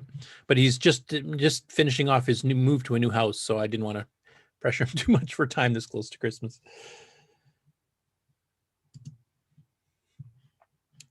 Next up, we've got Erico, who's actually put up his, you've probably seen these exploded views of the CoCo before, where he kind of colorized it, fancied up, and he made a 3D model you could fly through.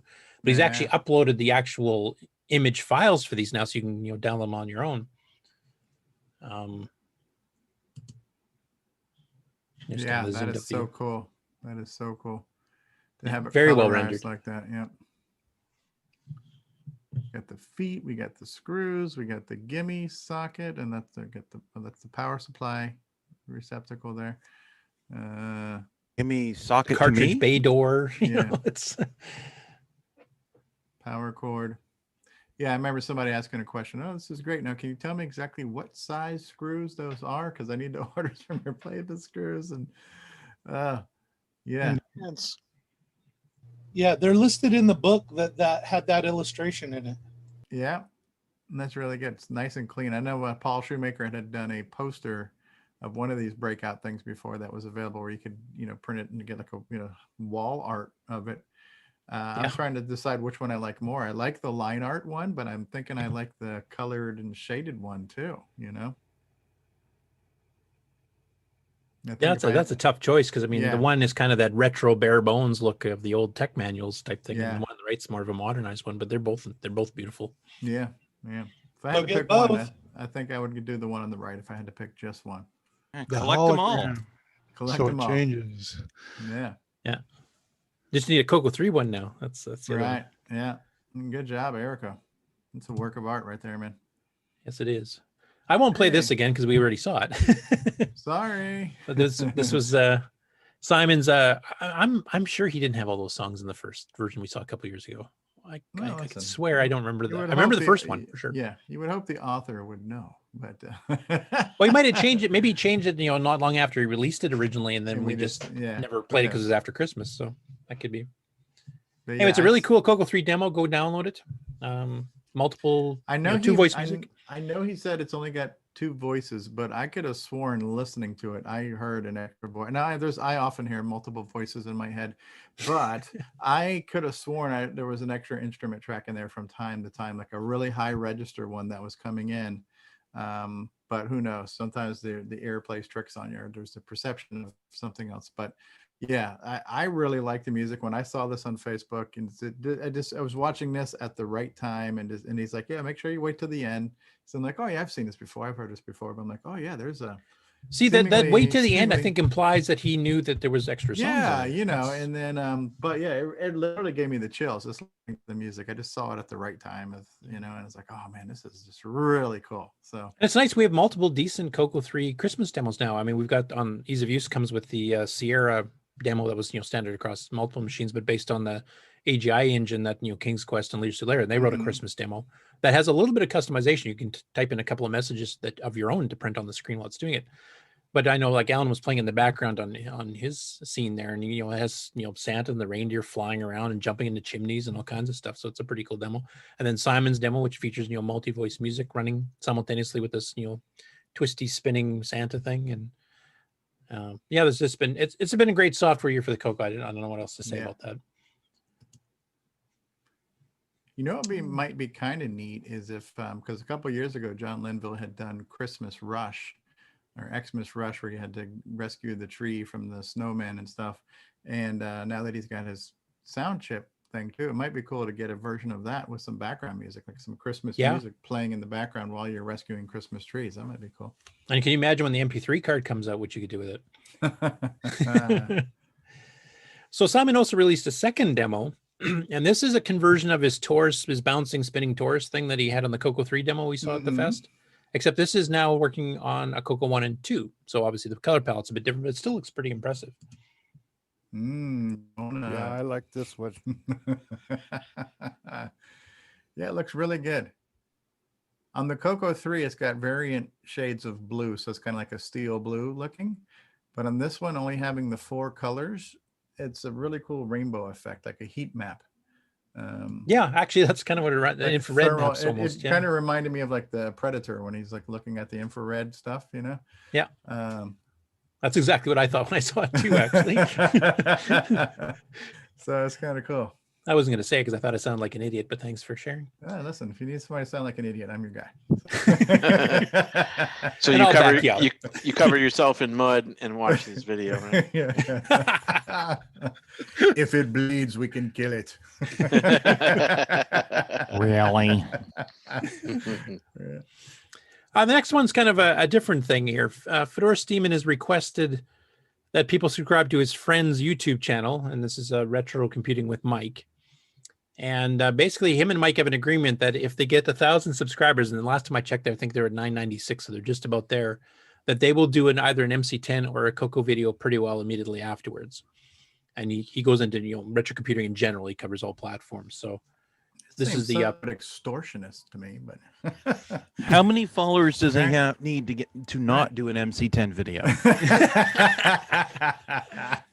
We're not slamming the MC10 here. Jim Gary's been doing awesome work. Plus, I have that game we showed last week. What was it called? The shoot up and kill stuff. Shoot, kill things. Yeah. Shoot up and kill stuff. Yeah. Yeah. Sucks. Sucks or sucks depending on your pronunciation. But yeah. Shoot up, kill stuff. Yeah. I mean, that's another thing. Like we were talking about all the new CoCo software that's coming out this year, and some of the stuff we've seen previewed for next year. I mean, even the MC10. I mean, It's been the Jim Gary show for years, and then every once in a while, some other guy would throw in some other basic game. But now we've got machine language games coming out on the MC10 from other authors. So, and I don't know if you have this queued up in your news, but Darren Autry, kind of like how we have an ultimate MC image for the CoCo. Darren Autry's been compiling an ultimate image for the MC32 SD card thing. So I don't know if you. Oh no, I didn't see that. Yeah. Sorry. Yeah, I am honestly, as a matter of fact, since I'm not hosting, I'm going to open up a new tab right now, and I'm going to the Zipster Zone. I'm going to order that damn thing if it's available. So I want to get that damn MCX type thing here. Yeah. Anyway, this is Retro Computing's Mike's actual page here. Oh. And some of the previous videos he's done going through like BBCs and cheap Chinese retro gaming knockoff consoles and all kinds of stuff. So it looks like a pretty interesting page if you're into retro in general. I prefer the expensive Chinese retro gaming knockoff consoles myself. I spare no expense on my cheap knockoffs. I prefer the cheap Chinese original ones. I haven't seen too many of those yet, but the ones that are completely original. But yeah, it looks like an interesting page for the retro enthusiast here. So it's an excellent accent too. Yeah. So yeah, if we can get his subscriptions over, and like he said, he was 4 short at the time I loaded this page this morning. So he might actually be there now. But if not, if you guys wanted 1 to 4 of you subscribe here, we might be able to get him over, and then get our first CoCo video based on there. So and maybe we can help him, getting some of the information he needs to make sure it's accurate. We can call that the CoCoTALK effect. He's four subscribers. Yeah, it causes that and hemorrhoids. It's pretty cool. I just subscribed. He's down to 2 more he needs. Cool. And links are in the YouTube chat for those of you watching and not on the panel. So please, everybody, click on those links.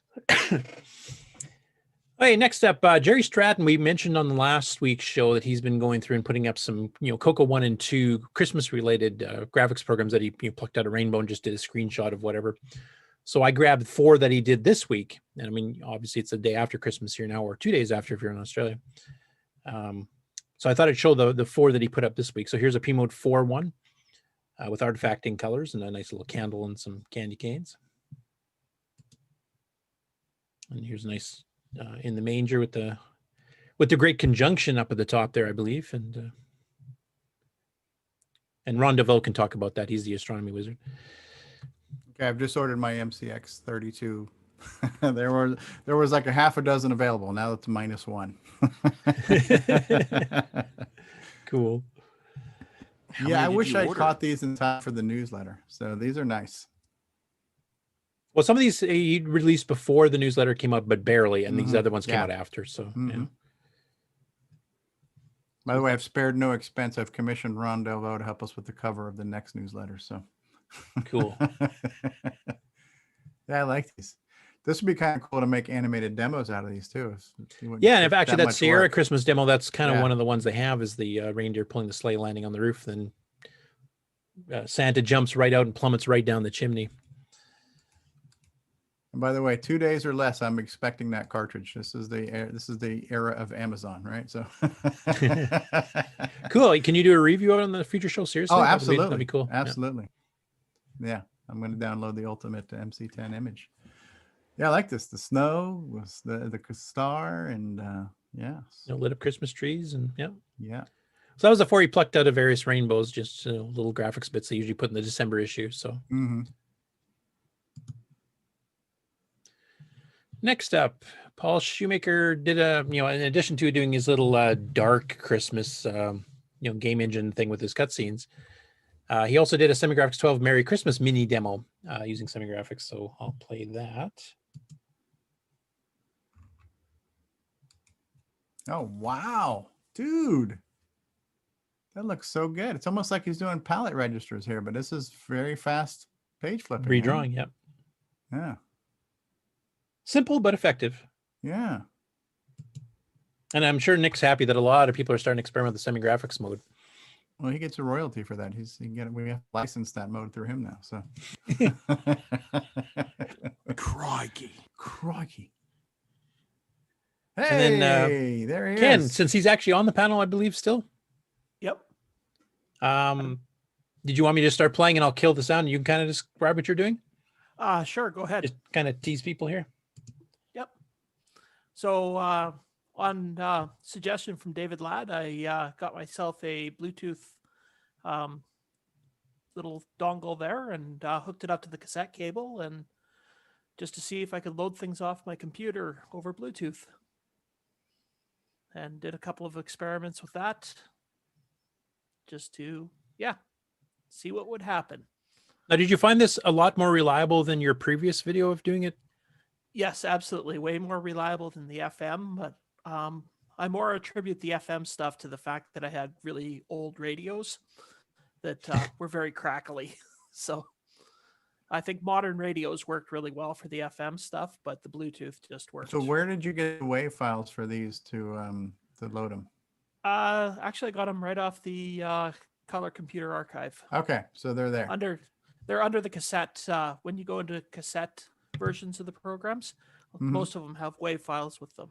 Okay, so you could play this straight from the website? You didn't have to download it or anything? Yeah, I did download it, but you should be able to play it straight from the website. Okay, that's pretty handy. So this I thought was cool enough because it does look like it's more reliable. It's probably not getting less electrical interference and stuff too, because on the previous one, of course, your CRTs were built in with your tape decks. I'm sure they're doing some noise, etc. But my favorite part of this video is when you decide to crank it up to 11 here. Yes, I just put a splitter cable on and hooked up two computers at once. Oh my goodness! So I could play on two computers at once. One game, two computers. So you typed in C load M on both of them, and so they're both in like listening mode, waiting for something to happen. And the minute you hit play, boom, they both start getting it. You could scale it up for a whole classroom. Yeah, just put a couple more splitters in there, and it would work. I think you should be able to hook up. So you didn't experience any noise degradation or anything by doing the splitter? It just plays cleanly?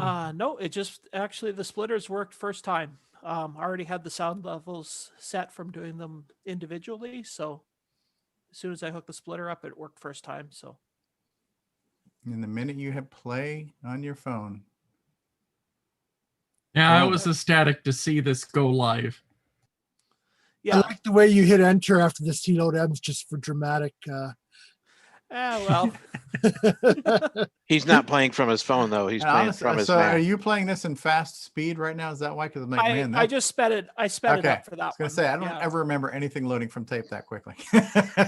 Talk to David Ladd. He's doing experiments to speed that up too. Totally David synchronized experiments, and I'm going to try David's experiments on doing it on Bluetooth too. So see if oh man, this is super cool. And double speed. Also, Stevie, he wasn't loading that off of a phone. He was loading it off of a Mac. Yeah, it was off my Mac Mini that on the other side. It should work with either, though, I would imagine. Yeah, probably. I've got that exact same adapter that he's got, but Windows 10 doesn't play very well with Bluetooth audio devices, at least for me. But yeah, there's a news flash. Windows 10 doesn't play well with anything. Yeah, wow. That is a really cool project. Yeah, and that's not something I would have thought of, like Bluetooth. That actually solves my wireless problem too, of not having machines that I can fit in the same room. I can just wirelessly blast it across. Yeah. Now, if David gets a 6,000 baud cassette thing all fixed up and working there, where it's 4 times faster, well, then we're really talking. Or was I supposed to tease that out yet, David? I'm not sure. You wasn't supposed to give away future experiments yet. In the profession, we call this a teaser. Anyway, thanks for that video, Ken. It was really cool. Oh, no problem. Yeah, I thought that was cool too. I just watched it the other day. I mean, I thought your original using the old FM transmitter, because I actually have one of those kicking around. I used to use it on road trips years and years ago. It was cool enough, but it was a bit unreliable, like you said, probably from all the interference. Yeah. But this seems a much cleaner, once you get the volume level set, you're pretty well golden. Exactly. And it's still joking aside there, if you get an 11.1 Dolby surround system, you could load 12 CoCos at once, right? Just each speaker. Well, the other nice thing too is, Curtis, is that if you have like the WAV file stored on your iPhone or Android phone or Android tablet or your iPad, whatever, and then you connect them to a Bluetooth device, then you can just, do the same thing. Yeah, well, this would be a good solution for people that are trying to load, say, a drive wire driver onto a CoCo that don't have an SDC or anything. DriveWire client or D-load or things like that. Yeah, or because I mean, this is just new, it's a straight cassette load, so it's totally compatible with what's the existing Boise's CoCo. thing called the Getera project, right? So if you needed to load the Getera receiver, yeah, man. And the fact you can actually broadcast this to multiple CoCos at the same time, I mean, you can get everything all fired up and running off a DriveWire server pretty quickly. Pretty neat. Cool job. Thanks for doing that, Ken. Yeah, no problem. Next up, we've got Trey Tomes put up a CoCo 3 graphics demo showing off palette changing and some sine cosine calculations where it goes, so it kind of looks like almost like a firework or something. And he uses the new VCC paste options. You can just paste the code right in instead of typing it in or loading it off something. So he shows that at the beginning. Now, the actual demo here is running fully overclocked because this is a pretty math intensive thing. So it runs dog slow on a real CoCo 3, even with a double speed poke. But if somebody rewrote an assembly, you can definitely get it up to this speed. So first, the paste functionality. Copy paste. He can't really type that fast.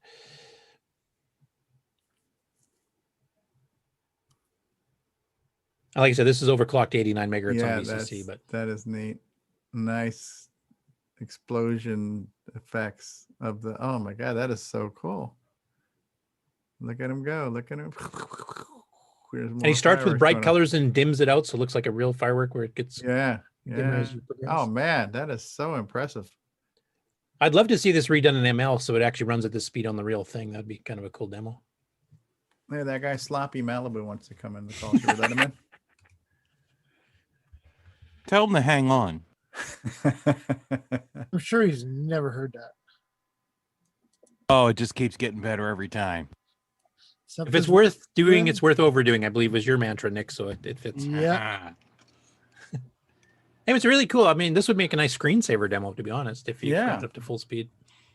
That is cool. I love the a lot of particle physics, though, so it's math intensive. Next up, and I was hoping Terry Steggy would be on here to talk about this a little bit, because I'm not sure the exact details. I know we've mentioned Antonio's SD card project that you can actually, or SD pack project, I should say, where he was going to bulk buy a bunch of these smaller SD cards for cheap, and then custom make the labels, and then you could sell them, as fairly cheap, like a $2 thing. What he mentions here, him and Terry are going half and half and buying a bulk order. I believe it's 100 cards. And I think they had to get like 500 to get them at $1 a piece. So I think they're going like $250 a piece or something, like 200, 300, whatever it is. So from reading the comments below, it sounds like it's about $1.36 each. Okay. But I don't have the details. Like, I don't know what size the cards are. Like, are these? There are, I think, there's 64 megabytes. Those are the last comment I remember seeing from him. Like, oh, okay.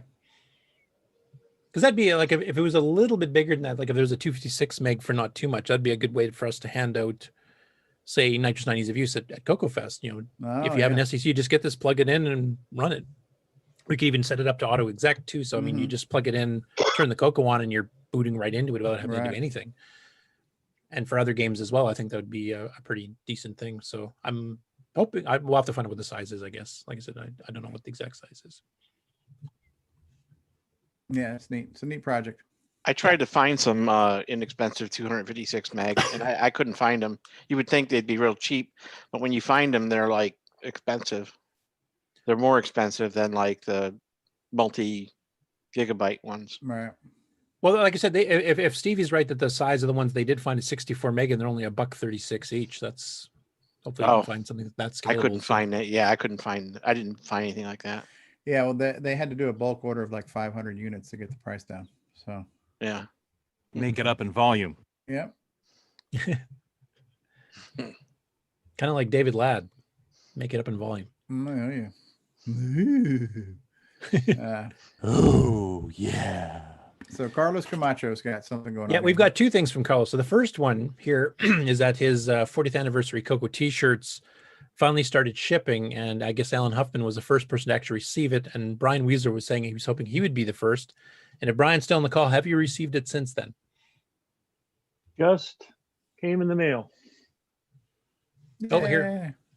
Well, keep that to the side here. Once I finish the news here, we'll actually show that so people can see what it looks like. Make it big. Yeah. But I know he's got some other extra designs here, a few I hadn't seen before, like the Poke 65495. Burn That's what game she cycles said. type thing. Yeah.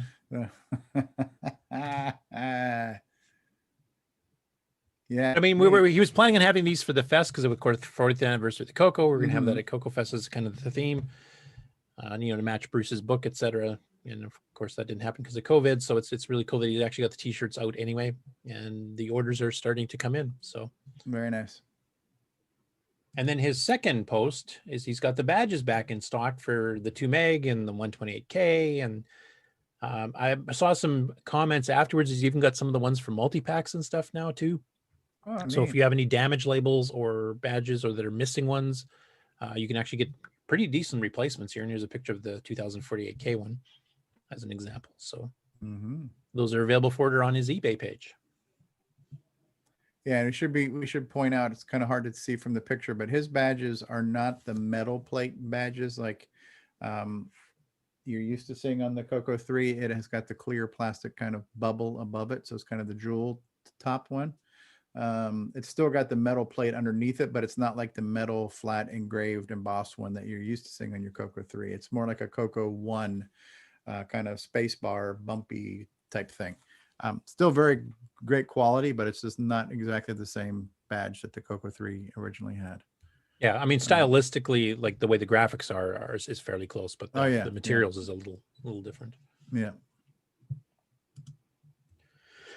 This was an interesting one. I just found it yesterday. Actually, I was out when I was talking to David Ladd on Discord, and it's a YouTuber I've never heard of before. I don't know if any of you guys have. Real name Asher. His YouTube channel is called World of Wunk, WUNK. And he has a video of his homemade SCART RGB hacked adapter to link to his CoCo 3. I'll play the whole video here because it's just under 2 minutes, just to kind of give you. And he's got this completely like jury rig hacked together. Like this is something like if I tried to do hardware at the very beginning, this is what it would look like. And this was just when he finally got it working. So he's never seen his CoCo with RGB before. So. And let me know if the volume level should go up or down. I thought I would show you, up, particularly Ian, what I was able to finally put together. So wow. There's your the resistor from the joystick port. I mean, literally like twist spliced together. Here's my very scary looking S-cart. So I'm gonna give the camera to Pablo here for a second, so you can kind of show looks like a true engineer. Pull up. So here's. I think they call that a prototype.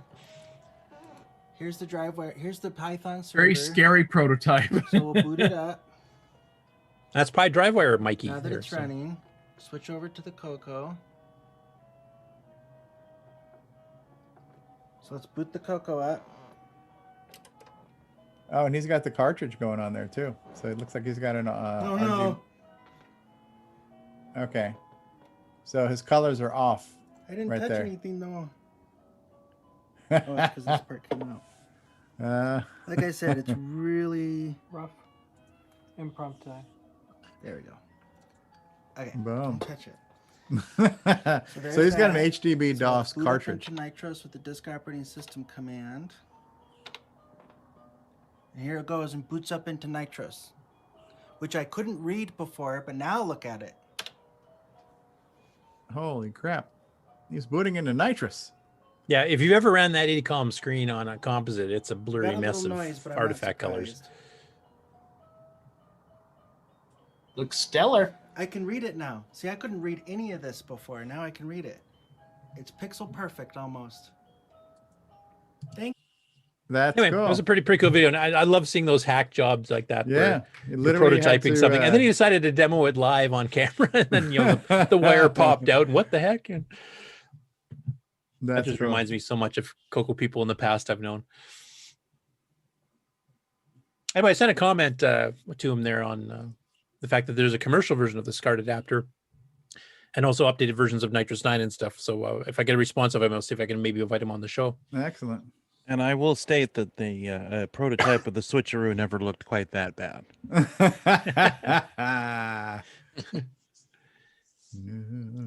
Well, Jason, you're a professional. We expect no less. Yeah. Yeah, when I was doing my mods for the SCART cable, I was using a breadboard, which these new cheap Chinese breadboards are just as bad sometimes. So next up, the CoCo crew released their monthly episode a little bit early for Christmas instead of waiting till New Year's when they would normally release it. And the latest episode has a review of the SUKS game for the MC10 by Neil. Okay. But they also have a really cool interview with Chris Burke that's well worth listening to, where Chris goes through, how he got into the CoCo scene, originally working at Motorola in Schaumburg, which was right next to the, you could literally see it from the hotel that the Rainbow Fest used to be held at. And he gets into, making the Birkenberg hard drive adapter and some of the software he's done. They didn't cover everything I would have asked him. There's a few other things I would have asked him about, like how he got involved with the CoCo 3 OS9 Level 2 version 3 upgrade project. He'd also demonstrated a Logitech ScanMan adapter, so you could actually do scanning on a CoCo 3 and stuff. That didn't get covered. So hopefully maybe we can get an interview with him at some time too, and maybe ask him some of the other extra questions. And just, kind of get to know him a little bit better as far as some of the projects he's been getting back into the CoCo world the last 2 years. So he's been doing hardware, but we've seen his USB keyboard adapters, mouse adapters, etc. He's a very talented engineer, a very talented programmer. So really good guy. I've met him numerous times at Rainbow Fest and CoCo Fest. So anyway, it's definitely worth the listen to just for the interview alone. Next up, Fred, is it Ricky? Is that his last name? Ricky? Yeah, Fred Ricky. Okay. Announced this morning, so I just caught this morning for the show, that he's released his CoCo Basic Dignified and CoCo Sublime tools. And then he also released a SemiGraphic 24 demo snake game and drawing program written with these tools. So he's got the links here on his GitHub to actually download the sample program code for his little demo. And then his Basic Dignified and Sublime tools, which are editors and stuff that kind of make the CoCo programming into a more modern vibe. It's kind of like the, what's the other project called we've demonstrated a few times, where it looks like a modern language, but it converts it back down to like this super basic. Super basic, yeah. That type of thing. So this is the announcement page with all the links on Facebook here to get the various things. And then I will run the video. We've had him on the show. He's in Brazil. Oh, okay. Thanks. Yeah. I forgot. Yeah. So this is just a little 30-second clip, and you can kind of see on the still shot before I started up here, he's got it, no line numbers. It just looks like a modern language, color code and everything else too. And then you actually see the demo. Expandable. Yep. So you can fold your loops back up or expand them back out. Just building it and it pops up XROAR. Wow. That's fast too, huh? Man, that is so good. Yep.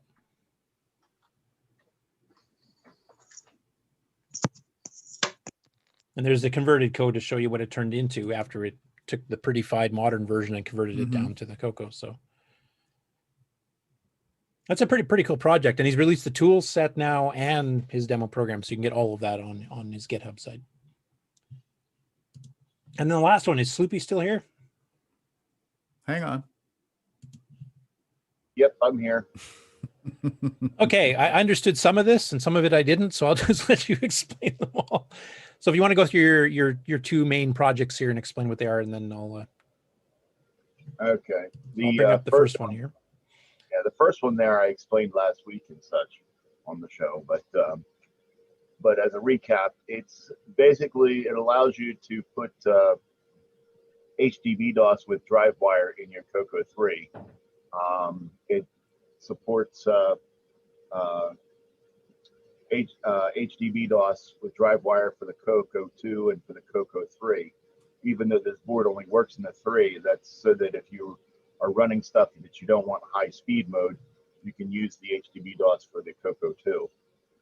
And it also has I'm not sure if it's pronounced YADOS or YADOS, but it also supports that in there too. And this allows you to obviously have DriveWire capabilities without having to use the cartridge port, and leaves the cartridge port open for your CoCo MIDI, among other things. Or an Orchestra 9 or any other hardware card. So this way you can run DriveWire, even if you don't have any form of a multi-pack, along with an extra hardware card, whether it's a sound card or whatever, R232, whatever. That is correct. Now I'm trying to remember, in the CoCo 3, is the ROM socketed or is it soldered? In mine, it was soldered. Okay, yeah. So that's the one thing you have to be able to do that. Yeah, it's pretty simple to unsolder. Not for me, it ain't. If you have the right tools, yes. Yeah. Or if you have a PAL CoCo has them socketed. No, thanks for rubbing that detail in, Nick. Yeah, I don't think. Yeah, the but North Nick does American that a ones- lot. Yeah, I don't think the North American CoCo 3s have anything socketed, do they? Out No, from I the don't think so. factory. The joysticks, the serial port, and the cassette port are all socketed. Yeah. And here's your second project. Now, this is the one I didn't really know how to explain in the first place, so I'll let you totally handle this one. All right. Yeah, this is the one. I've talked about it only a little bit on the Discord server. Basically, what this board does is you remove the PIA from your CoCo, and this one will work. Unlike my other one, this one will work in any CoCo. And what it does is you take the PIA out, put this board in the slot, and then put the PIA into the top of this board. And then that header on the left, that will you plug in an ESP8266 Wi-Fi module, and it'll connect your Bitbanger port straight to the Wi-Fi module, so that you can use a Wi-Fi module directly connected without having to use a cable with level shifters and all that. It already has all that built into it. The added benefit of this, if you use it in a CoCo 1, evidently the RS-232 port on the CoCo 1 is limited to the 38.4K baud, and this will allow the CoCo 1 to do a full 57.6K baud. And it can also, if your Wi-Fi is not your thing, as some people don't care much for it, you can actually use an TTL to USB adapter for a wired connection. Okay, so this gives you a Bitbanger speed up for things like DriveWire for all CoCo 1s. Yep. And it enables you to do it without using specialized cables with shifters and stuff as well. So it's a bit of a simpler thing to plug in. Yeah, you just pull out your PIA and then plug this in, and then plug in either the ESP8266 module, or you connect a Dash 01. Yeah, what he said. Yes, dash 01. Thank you, Dave.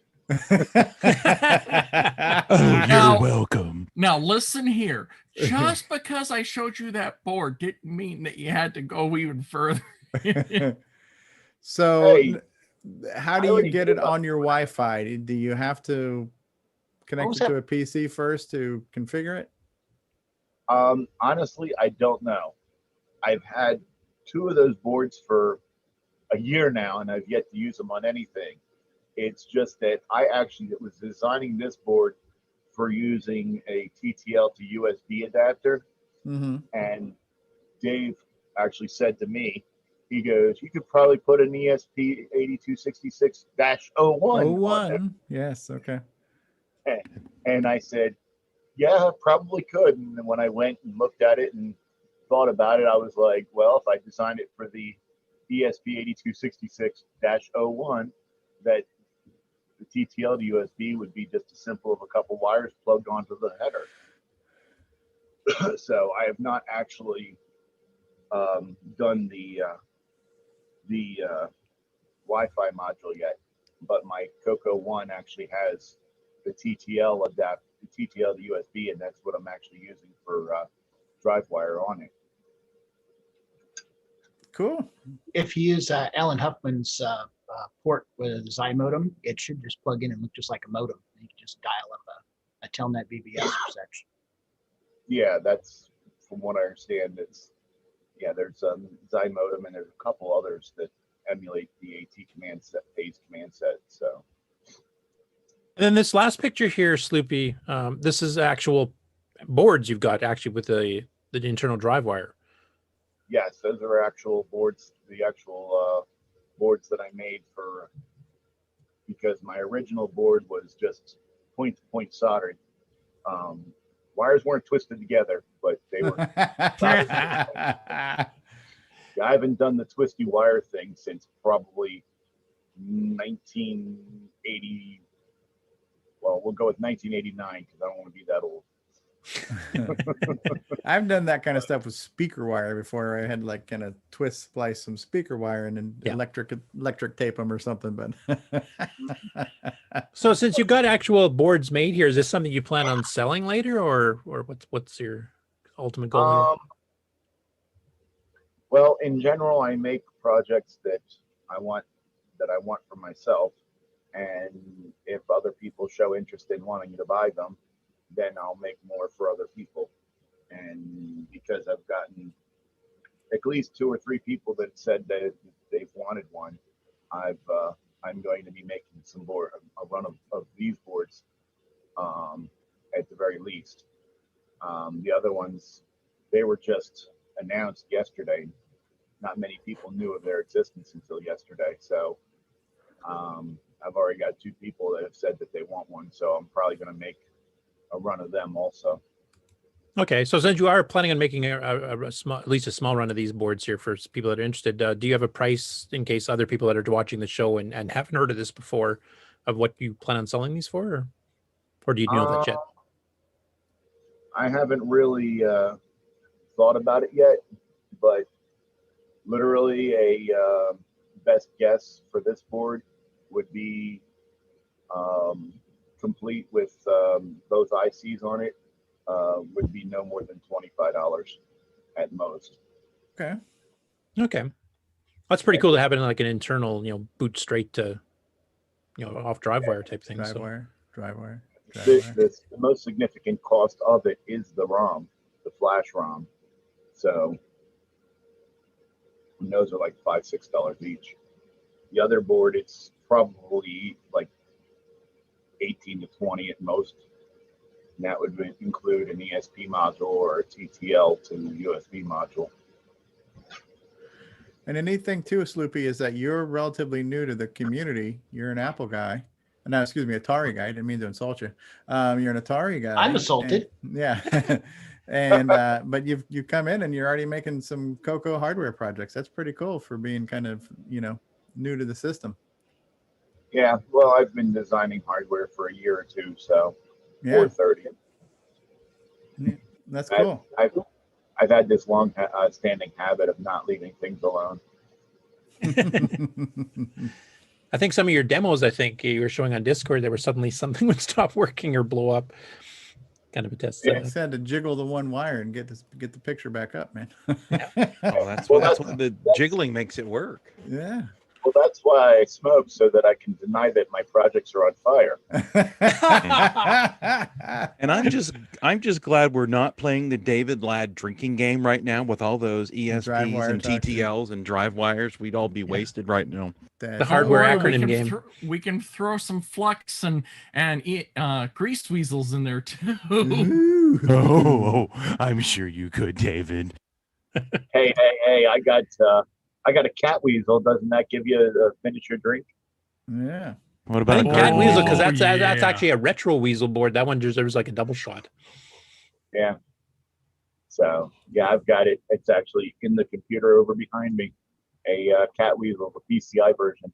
Nice. Yeah.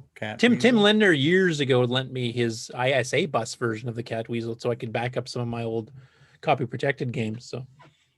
Yeah, I also used to have the cat weasel that went on the Buddha IDE hard drive card from the Amiga. So neat. Anyway, yeah, like Stevie said, it's really cool that you haven't been in the CoCo community that long, and you're already designing some pretty cool hardware projects that have other people interested in buying them from you. So that's a good feather in your cap, I think. Yeah, I mean, right now it's just a matter of scraping together the money just to get the boards made. So. Well, if you sell them and make a little profit for yourself, I'm sure nobody would complain. Mm-hmm. Yeah. At least cover your manufacturing, shipping, etc. costs, and kick in a couple extra bucks for yourself. Yeah. So Neat. Like it. Yep. And that's all I had for the news today. Yay. So, Even Mr. better. Mike, Brian Weasler, if you want to show off that shirt there you got, before I forget. And get, if Mark can make him big. Yeah.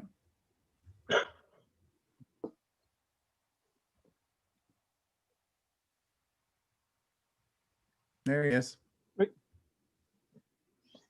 TRS-80 color computer 40th anniversary 10 print 1980.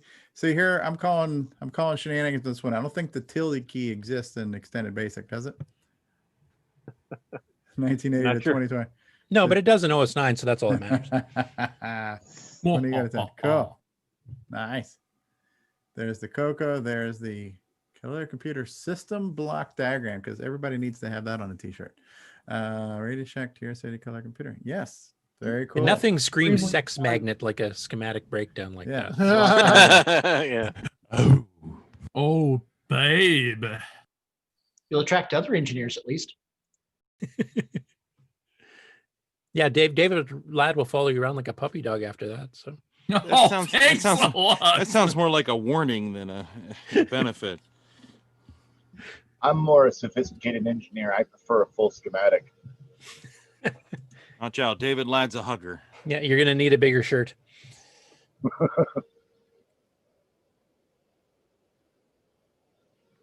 We can do that, or we can do a commercial first. It's up to you guys. If there's any questions, I don't even know. I haven't been kind of following the chat too much, so I don't know if there's been in the chat, but if we open it up questions, I'm sure if somebody had some. We can also try to say hi to. Why don't we take a break and open Let's take up a break the and we'll chat to figure it out questions. during the break. There we go. yeah. Right. Any questions you guys have for Nitrous 9 Easy of Use Beta 6, have them queued up and ready to go for after the commercial break. There you go. Boom. And now this message.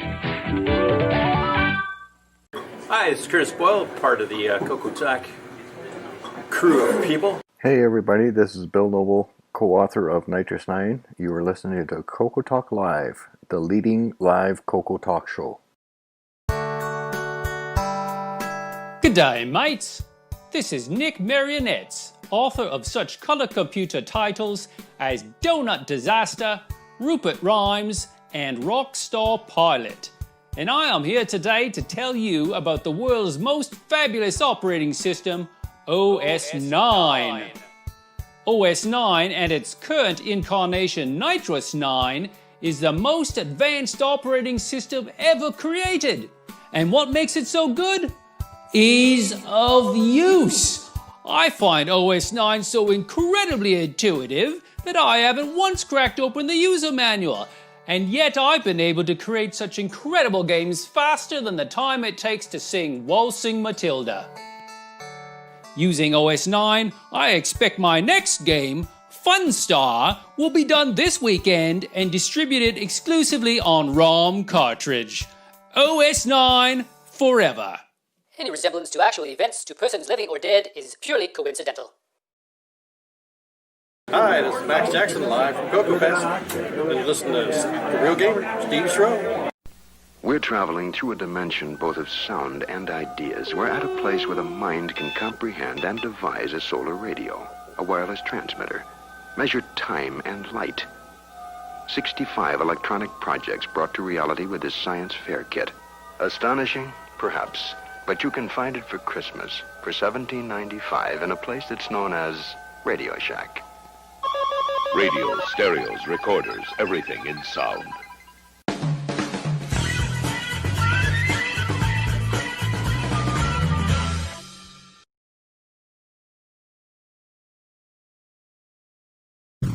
A whole new approach.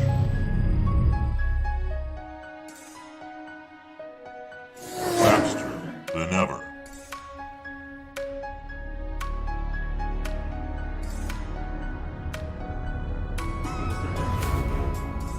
A window to a world of possibilities.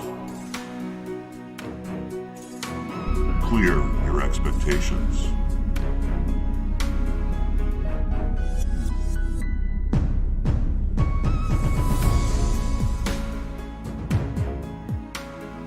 Clear your hesitation.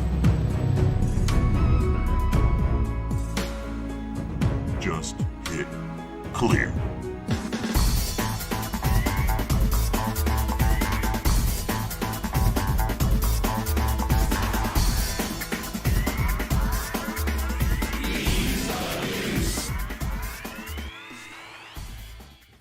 Download EOU today at lcurtisboyle.com.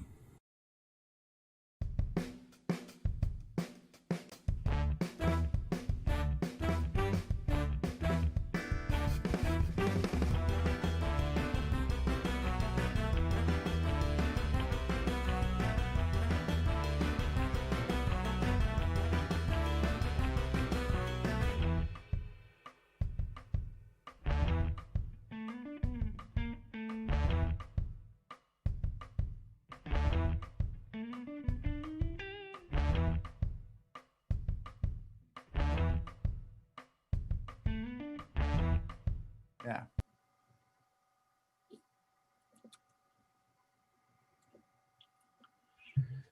Okay, I think even some people on the panel here had some questions. I think Tom Heron was one in particular that had some questions. If it's going to end up being an answer that's quite complicated, long, we'll probably just say, we'll pick it up on Discord later. I don't want to tie up everybody's time for hours here. Yeah, don't make me call asparagus. But first of all, I guess my first question for the panel, and we'll wait for stuff to come into the chat too as well, is how many of you people have actually downloaded the new Ease of Use? So like I said, it just got released Christmas Eve, and of course everybody was busy with Christmas to their families on Christmas Day. So I'm not sure too many people have had time to really delve into it. But for those that have, what's been your opinion so far? Have you hit anything that doesn't work right or looks weird or have questions about? So the only thing I've noticed is that it says Nitrous 9 6309 twice on the start screen. And on Discord, I filed several not bug reports for all the stuff that I was able to carry over from my Ease of Use 5 without any fuss, muss, hassle, or anything. And this one command thing to turn on DriveWire just needs to go. DriveWire is supposed to be all complicated and hard to get going in OS 9 and that kind of stuff. Just type in one command and then DriveWire works on your next boot. It's too much change. I can't handle it. Well, I can recommend downloading the repository version if you want to do it all manually. That's still available. Been playing. Some people are just never happy. Go ahead, Rick. Said I've been playing with mine, and about the only thing I had to do was stick T2 in term set, and otherwise I'd drop my old serial drivers into it and remote logins, and everything works fine. I'm really enjoying the experience so far. Have you noticed much of a speed increase from the old days, or? Compared to the old days, it's a whole different machine. I'm just not getting to the features 51 through 54 part of the swap boot and Cisco and all of that. So I'm still doing things the heavy-handed old here. I'll just plop in a startup and load S16 550 and call it a day. But I can't wait to. This has been a pretty good Christmas. I got this, and then I got my the Cocoa Pi running on my Pi 4. So I've got too many toys right now. I will mention Ron Klein is actually working actively on getting the Cocoa Pi Ease of Use Beta 6 ready, and he's probably going to default it to having the hardware clock on so that you don't have to type in the time, because you can do that on the Pi built in. Yeah, what a tearjerker. I loaded the latest Nitro, and it was still Beta 5. Oh, from the Cocoa Pi repository? Exactly. Okay, it should be out pretty quick. I also just got literally while we were talking here, I got a text from Bill that he's got a Matchbox version ready for Beta 6. He's going to be sending it to me to put on the website and also upload to the archive. And that one modifies it to do the 80x60 hardware text screens. Nice. If you have a Matchbox.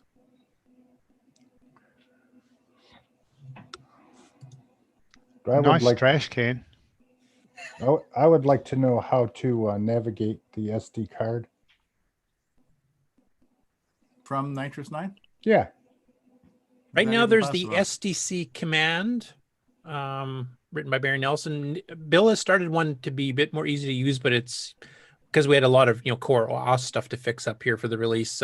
He didn't quite get it finished yet, so it's a little bit buggy. But the 6.1 maintenance really doing within the next couple months. We're going to wait for bug reports and stuff to come in too to see if we can fix some other things too. But some of the stuff we just didn't have time to get finished for the Christmas release here. That's one of the things we plan on being in there, is a way to make that much easier. Okay. I mean, right now, if you're booting with SDC Explorer, you can mount the main drive as drive 0, but then you can mount a different SD image as drive 1, and then you can access it through H1. So you can do it that way, or you can run the SDC command within, and then follow the text prompt stuff that Barry has built in. It'd be good if somebody would make a video on how to do some of that stuff. Just a short video. Funny you should mention that. Rob Inman and I were talking just as we were getting the press release ready for it, that one thing we want to do on CoCoTALK and in general is to maybe do for the next little while kind of a weekly segment where people can send in some questions of how to do certain things, or things that they think we should help teach people how to do, and do a quick video segment that we can probably even pre-record it if it's a fairly small one, or we can sometimes do an interactive one if we need to show people step by step, live, and they can even try it live while they're watching the show. So we're planning on doing some tutorials and demos and stuff like that over the next couple of months. That would be great. And I was able to make the PC font come on, but only on the screen after you get the starting screen. You can't do it on the blue screen, on the blue window. If you hit if it's a hardware text screen, you're stuck with the Gimme font because that's the one built into the Gimme. Well, you have to switch to a graphic screen. After 5,000 tries, well, a few. Yeah. I figured, well, you know what? I just won't be able to do it here. So I go back over there, and the other thing was, you have the list of fonts, the demo. I went on there and looked at all those, and after you type in display and those numbers, and I wasn't sure if I was supposed to type in the $ number or just the number of the font.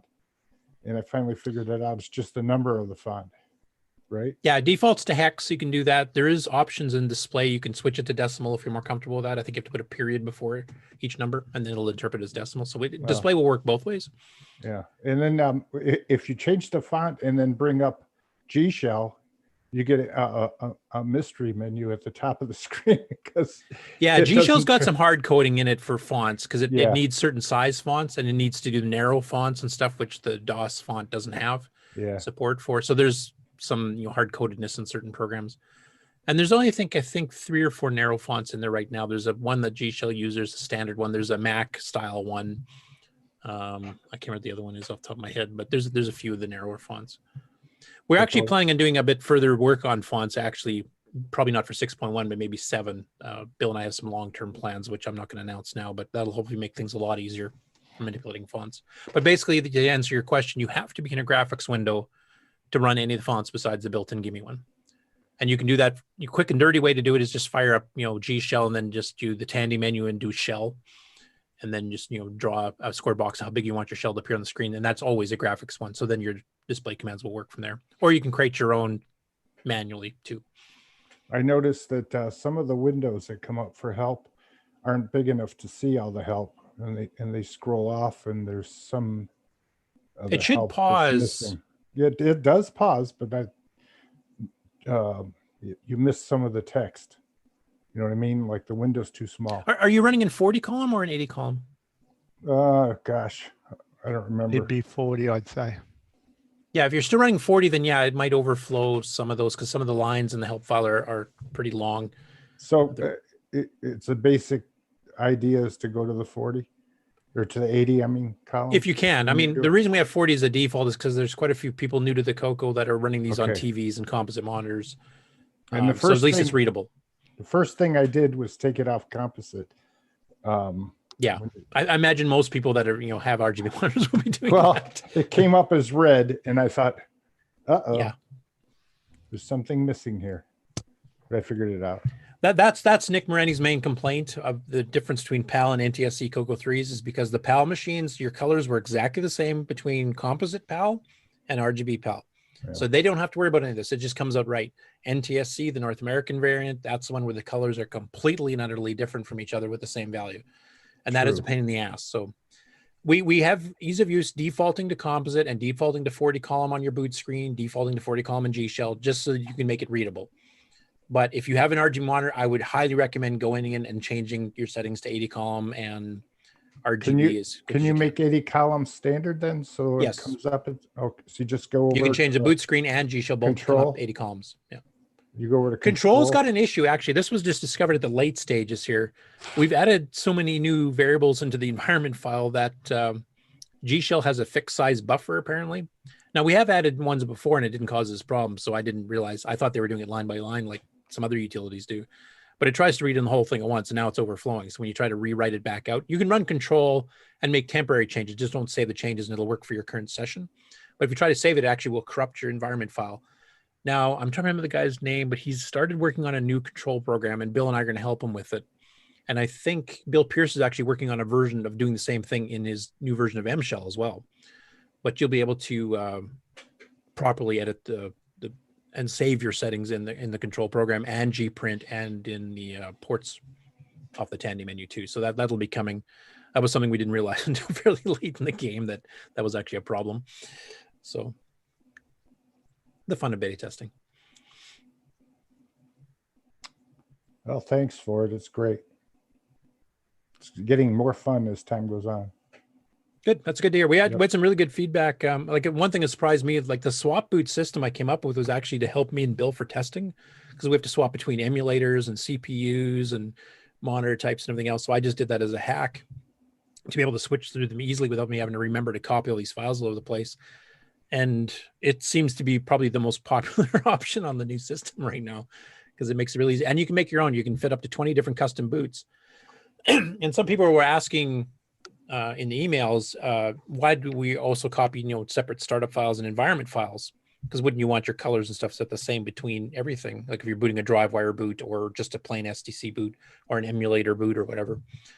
And actually, one of the things that we had a request for earlier when we started talking to some of the beta testers about this was that you can actually create a theme. So if you want your plain STC boot to say you have white on black text as a default, you can set your environment file for your plain STC boot with those colors. Then you want your DriveWire boot to have white on dark blue or dark red or something like that in the background, so that when you boot it up visually, you'll instantly know which version you have booted, because you've designed it that, I want a blue background. That means I'm running DriveWire. I want a black background. It's STC or whatever colors you picked.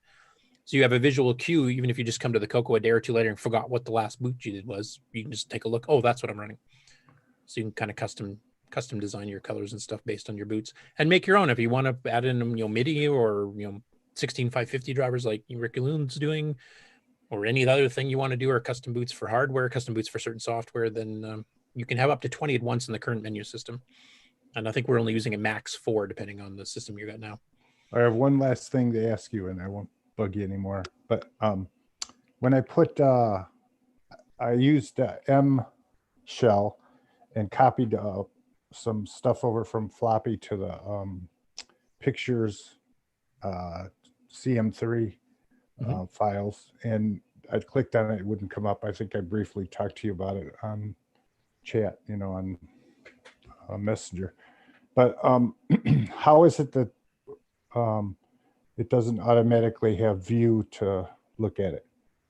How does I got to check on that. I do know, like, we have a 639 version of Vue. It's a tried lot it on- faster, and it has a lot of extra options. I tried it on the 6309 version. It did exactly the same thing. It just Yeah, has well, my I don't have it file. enabled on the 639 version. It's actually there, but you have to load it separately, because I found out that on CM3 files, it actually just bombs out. It doesn't display. It doesn't crash the machine, but it won't display them. And apparently that's a bug I had when I last updated Vue back in 1999 or whatever, and I just didn't notice at the time. And Right, I've lost the source code, so I have to reconstruct all that and fix it. Okay, so would GIFs work, or? Yeah, they should. In fact, the 639 version actually supports animated GIFs and stuff too, which I'm not enabling right now because the 609 doesn't have the matching one, though it could. And I do plan on back implementing all the changes I had done to the 609 version back to the 609. And I can speed up the 609 version. We've done some changes to the system on how you define get put buffers for doing full width of a screen, that you can now speed up and cut the number of calls in half. So the 609 would actually display pretty well any horizontal based format. So that means like MGE, VEF, GIF, and a few other formats. It'll display all of those faster, even on the 609. So that's something I'm planning for the 7.0 release. Okay, thanks. Okay. Any other questions? I know, Tom, I think you had wanted to ask some questions. I think most of mine are probably pretty specific. Like I'm just, maybe I should do this is my life, because I think my questions are going to lead into that. I mean, just to put it in context a little bit, should I do that or no? Yes. Yes. So I graduated high school in '84, just to give you an idea of my age. And I think I know I started with the Sinclair ZX80, I think in 1980, when I was like a 9th grader. And I think by the time I was done with high school, I had a CoCo 1 maybe in '83 or '84. And then I bought a CoCo 3 and got OS 9 back in, I don't know, late '80s. So I used my computer quite a bit during college, just to do homework on the side, and I would use it to also remote into the college computers, like the DEC VMS machines, using the modem, and the program was called Micro Terminal. So that was, just handy to have the machine. But after I graduated, I got my computer science degree. As a C developer for about 15 years, but on an IBM PC. So I just kind of boxed up all the CoCo stuff. So I'm still a computer programmer for my job, and I work at a company called SAP. So I've always wanted to do something a little more significant for the CoCo. So I'm just kind of getting back into it. But I know very little about just the whole landscape of everything that's available out there. So it's kind of overwhelming. I thought I'd start with Basic 09 and just try to get something going here. And over the weekend, with Curtis's help, I got the new release of the ease of use going with the VCC, and I wrote a little program to have a snake bounce around the screen, which this is kind of like Hello World, using the GFX library and so forth. So I think the next thing I want to do is get a C compiler and write the same program in C within Basic 09. I don't know why, but I just want to write something in Basic 09. I've got a game idea. So one of my questions would be like, which C compiler would be the best one to use targeting OS 9? Or I'm sorry, Nitrous 09, sorry. We'll probably be a bit biased here because it's part of ease of use, thanks to Jeff. But Jeff has released DCC, which is basically the microWare C compiler with some additions. It's got some, ANSI C stuff in it. It's got some C++ stuff in it too. It's a little bit more optimized than the microWare C compiler too. Now, this is technically a beta as well. We haven't discovered any problems with it so far, but there could be. So, but it would write slightly better code than the equivalent microWare C compiler. But it's basically code compatible. So microWare C compiler code should work fine in it. So, and both of those C compilers are installed in Ease of Use Beta 6. So which compiler was that called? DCC. D as in dog. Oh, yeah. DCC. And it's also a whole suite. If you want the full details, there's a couple of documentation files we included with Ease of Use Beta 6 called DCC, blah, blah, blah. I think there's 2 of them that are basically notes from Jeff. If you have any specific questions on the compiler itself, Jeff is definitely the person to ask. And Bill would be second. I'd be a dead last third. And then you can call GFX type calls with that as well? Yeah, the CGFX 7 library, I believe, is included, which has a whole ton of stuff in it. So and that works with both the microWare C compiler, the original C compiler, plus it works with DCC. Okay, well, thanks for all that. So yeah, I'm just, I went to the Color Computer Festival last year, or in 2019. So yeah, I ran around with my notebook, like Steve said, because I'm just trying to figure out, it's like, wow, all the things, I can't believe people are building hardware for it, and just everything else. So, I thought I used to know what I was doing quite a bit. And I wrote some just regular assembly routines, but nothing fancy back in the day. But again, that was like 30, 40 years ago. So anyway, so cool. And thanks for doing the ease of use offering. Yeah, you're welcome. I mean, it's so neat. Yeah, and feel free, Bill and I are both open, and Jeff as well are always on Discord. In fact, I can see they're both logged in right now. So if you have any questions, just put it in the appropriate channel, and one of us will get back to answer you. Yeah, well, thanks so much. Oh, one other quick question is like the LW tools at the CoCo Fest. I saw that with CMOC that the LW tools had the linker. I think is one of the tools in LW tools, right? Mhm. To do linking with CMOC compiler, but that targets the regular basic environment, right? I think it does lowest 9 level 1, 2, possibly. I mean, Okay. the C compilers from Microware and the DCC have their own linker in ease of use. So, Okay, never mind. I just need to read more documentation. So sorry for bugging you all. no problem.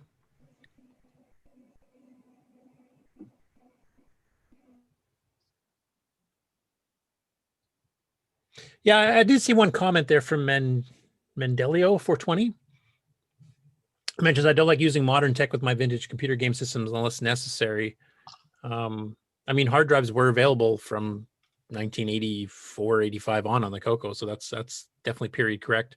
The SDC is an easy way to do that with SD cards, just changing the storage it's actually on. But I mean, it's all running natively on the CoCo, so I don't know if I'd consider that to be too modern.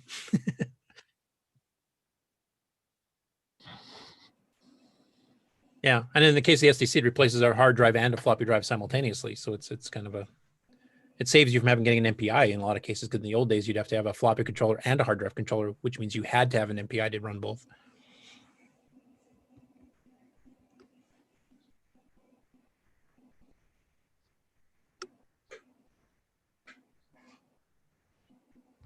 Yeah.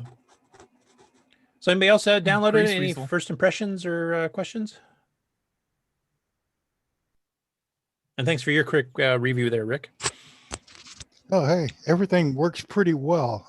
Like I say, I dumped like the same 4 files I've dumped on the last 3 beta releases, and I've got my right colors, my terminals work. It's keep going. Have you ever considered doing a graphic to come up instead of hiding all the text as it goes? We did consider it. A splash screen. But most people we've talked to too have kind of said, we prefer something that, it's cool to see that the first few times you boot it up with a graphic screen, which takes longer to draw, longer to load. So it slows down the boot process a little bit. But they said, after the 4th or 5th time, it's like, no, I just want to get in and get doing what I wanted to do rather than, sit and wait. So, I mean, we do have that one kind of joke one there, the boot win program that actually boots up Windows 95 for you.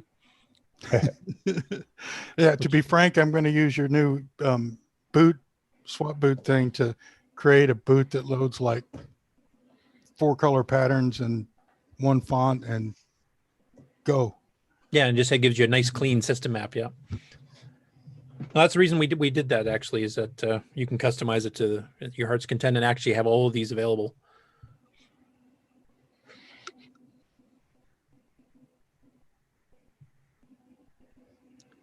Yeah. Any others? I realize this is kind of rushed since we, like I said, literally released it 2 days ago.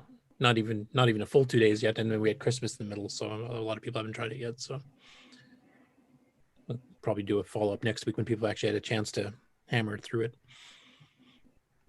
This is where we need Mark to hit the button that says ease of use.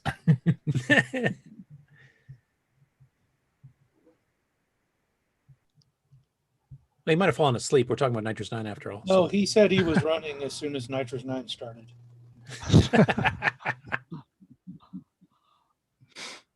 And Nick's only sticking around here because he wants to see the trash can if we sneak a picture of it on at some point. So, don't worry. We can start talking about floppies. I'm sure they'll put Nick to sleep. I'm out of here.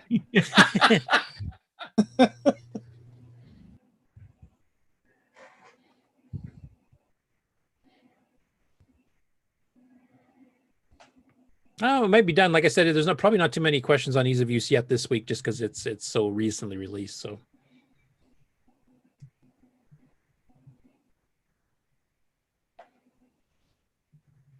I think all so. the credit, sir. I think so. Tom, welcome. Thank you very. Come back again. Yes, you can come anytime. We're open here. We encourage people to join and take part and come back. And and sign up for Discord if you haven't already. I did already. Yeah. This concludes another episode of CoCoTALK, the world's leading live talk show featuring the Tandy Color Computer. For all things CoCoTALK, visit us on the web at CoCoTalk.live. We'd love to hear from you. Send feedback, suggestions, even segments via email to CoCoTalk@CoCoTalk.live. CoCoTALK is rocking the 8-bit world, keeping the Tandy flame alive. We may be mocked, but we'll never stop, 'cause CoCoTALK is rocking the 8-bit world.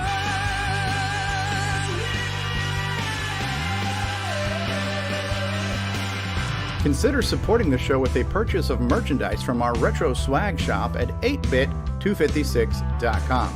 If you'd like to become a patron of the show, click the Patreon link at our website at CoCoTalk.live. CoCoTALK is rocking the 8-bit world, keeping the Tandy flame alive. We may be mocked, but we'll never stop, 'cause CoCoTALK is rocking the 8-bit world. CoCoTALK would not exist without the community, its cast, crew, and contributors. Thanks go to Curtis Boyle, David Ladd, Mark Overholzer, Grant Leedy, Bruce Moore, Nick Marentes, Ron Delvaux, Rick Adams, Jason Reichert, Richard Lorbieski, Jim Brain, Tom C., Rob Inman, Mark Bosley, Brian Joyce, Ken Reichert, David O'Connor, Brian Weasler, Terry Steggy, Nick Marotta, John Strong, and many more, especially to Steve Bjork for production suggestions and James Different-Daffer for making my head explode.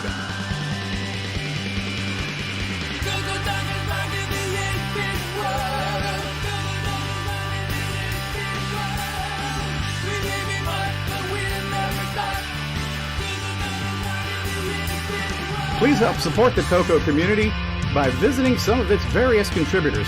A list of resources is available at imacoconut.com. That's IMACOCONUT.com. The CoCoTALK theme song is copyright 2008 by D. Bruce Moore and Greg Sheeler. Mixed, mastered, and produced by D. Bruce Moore.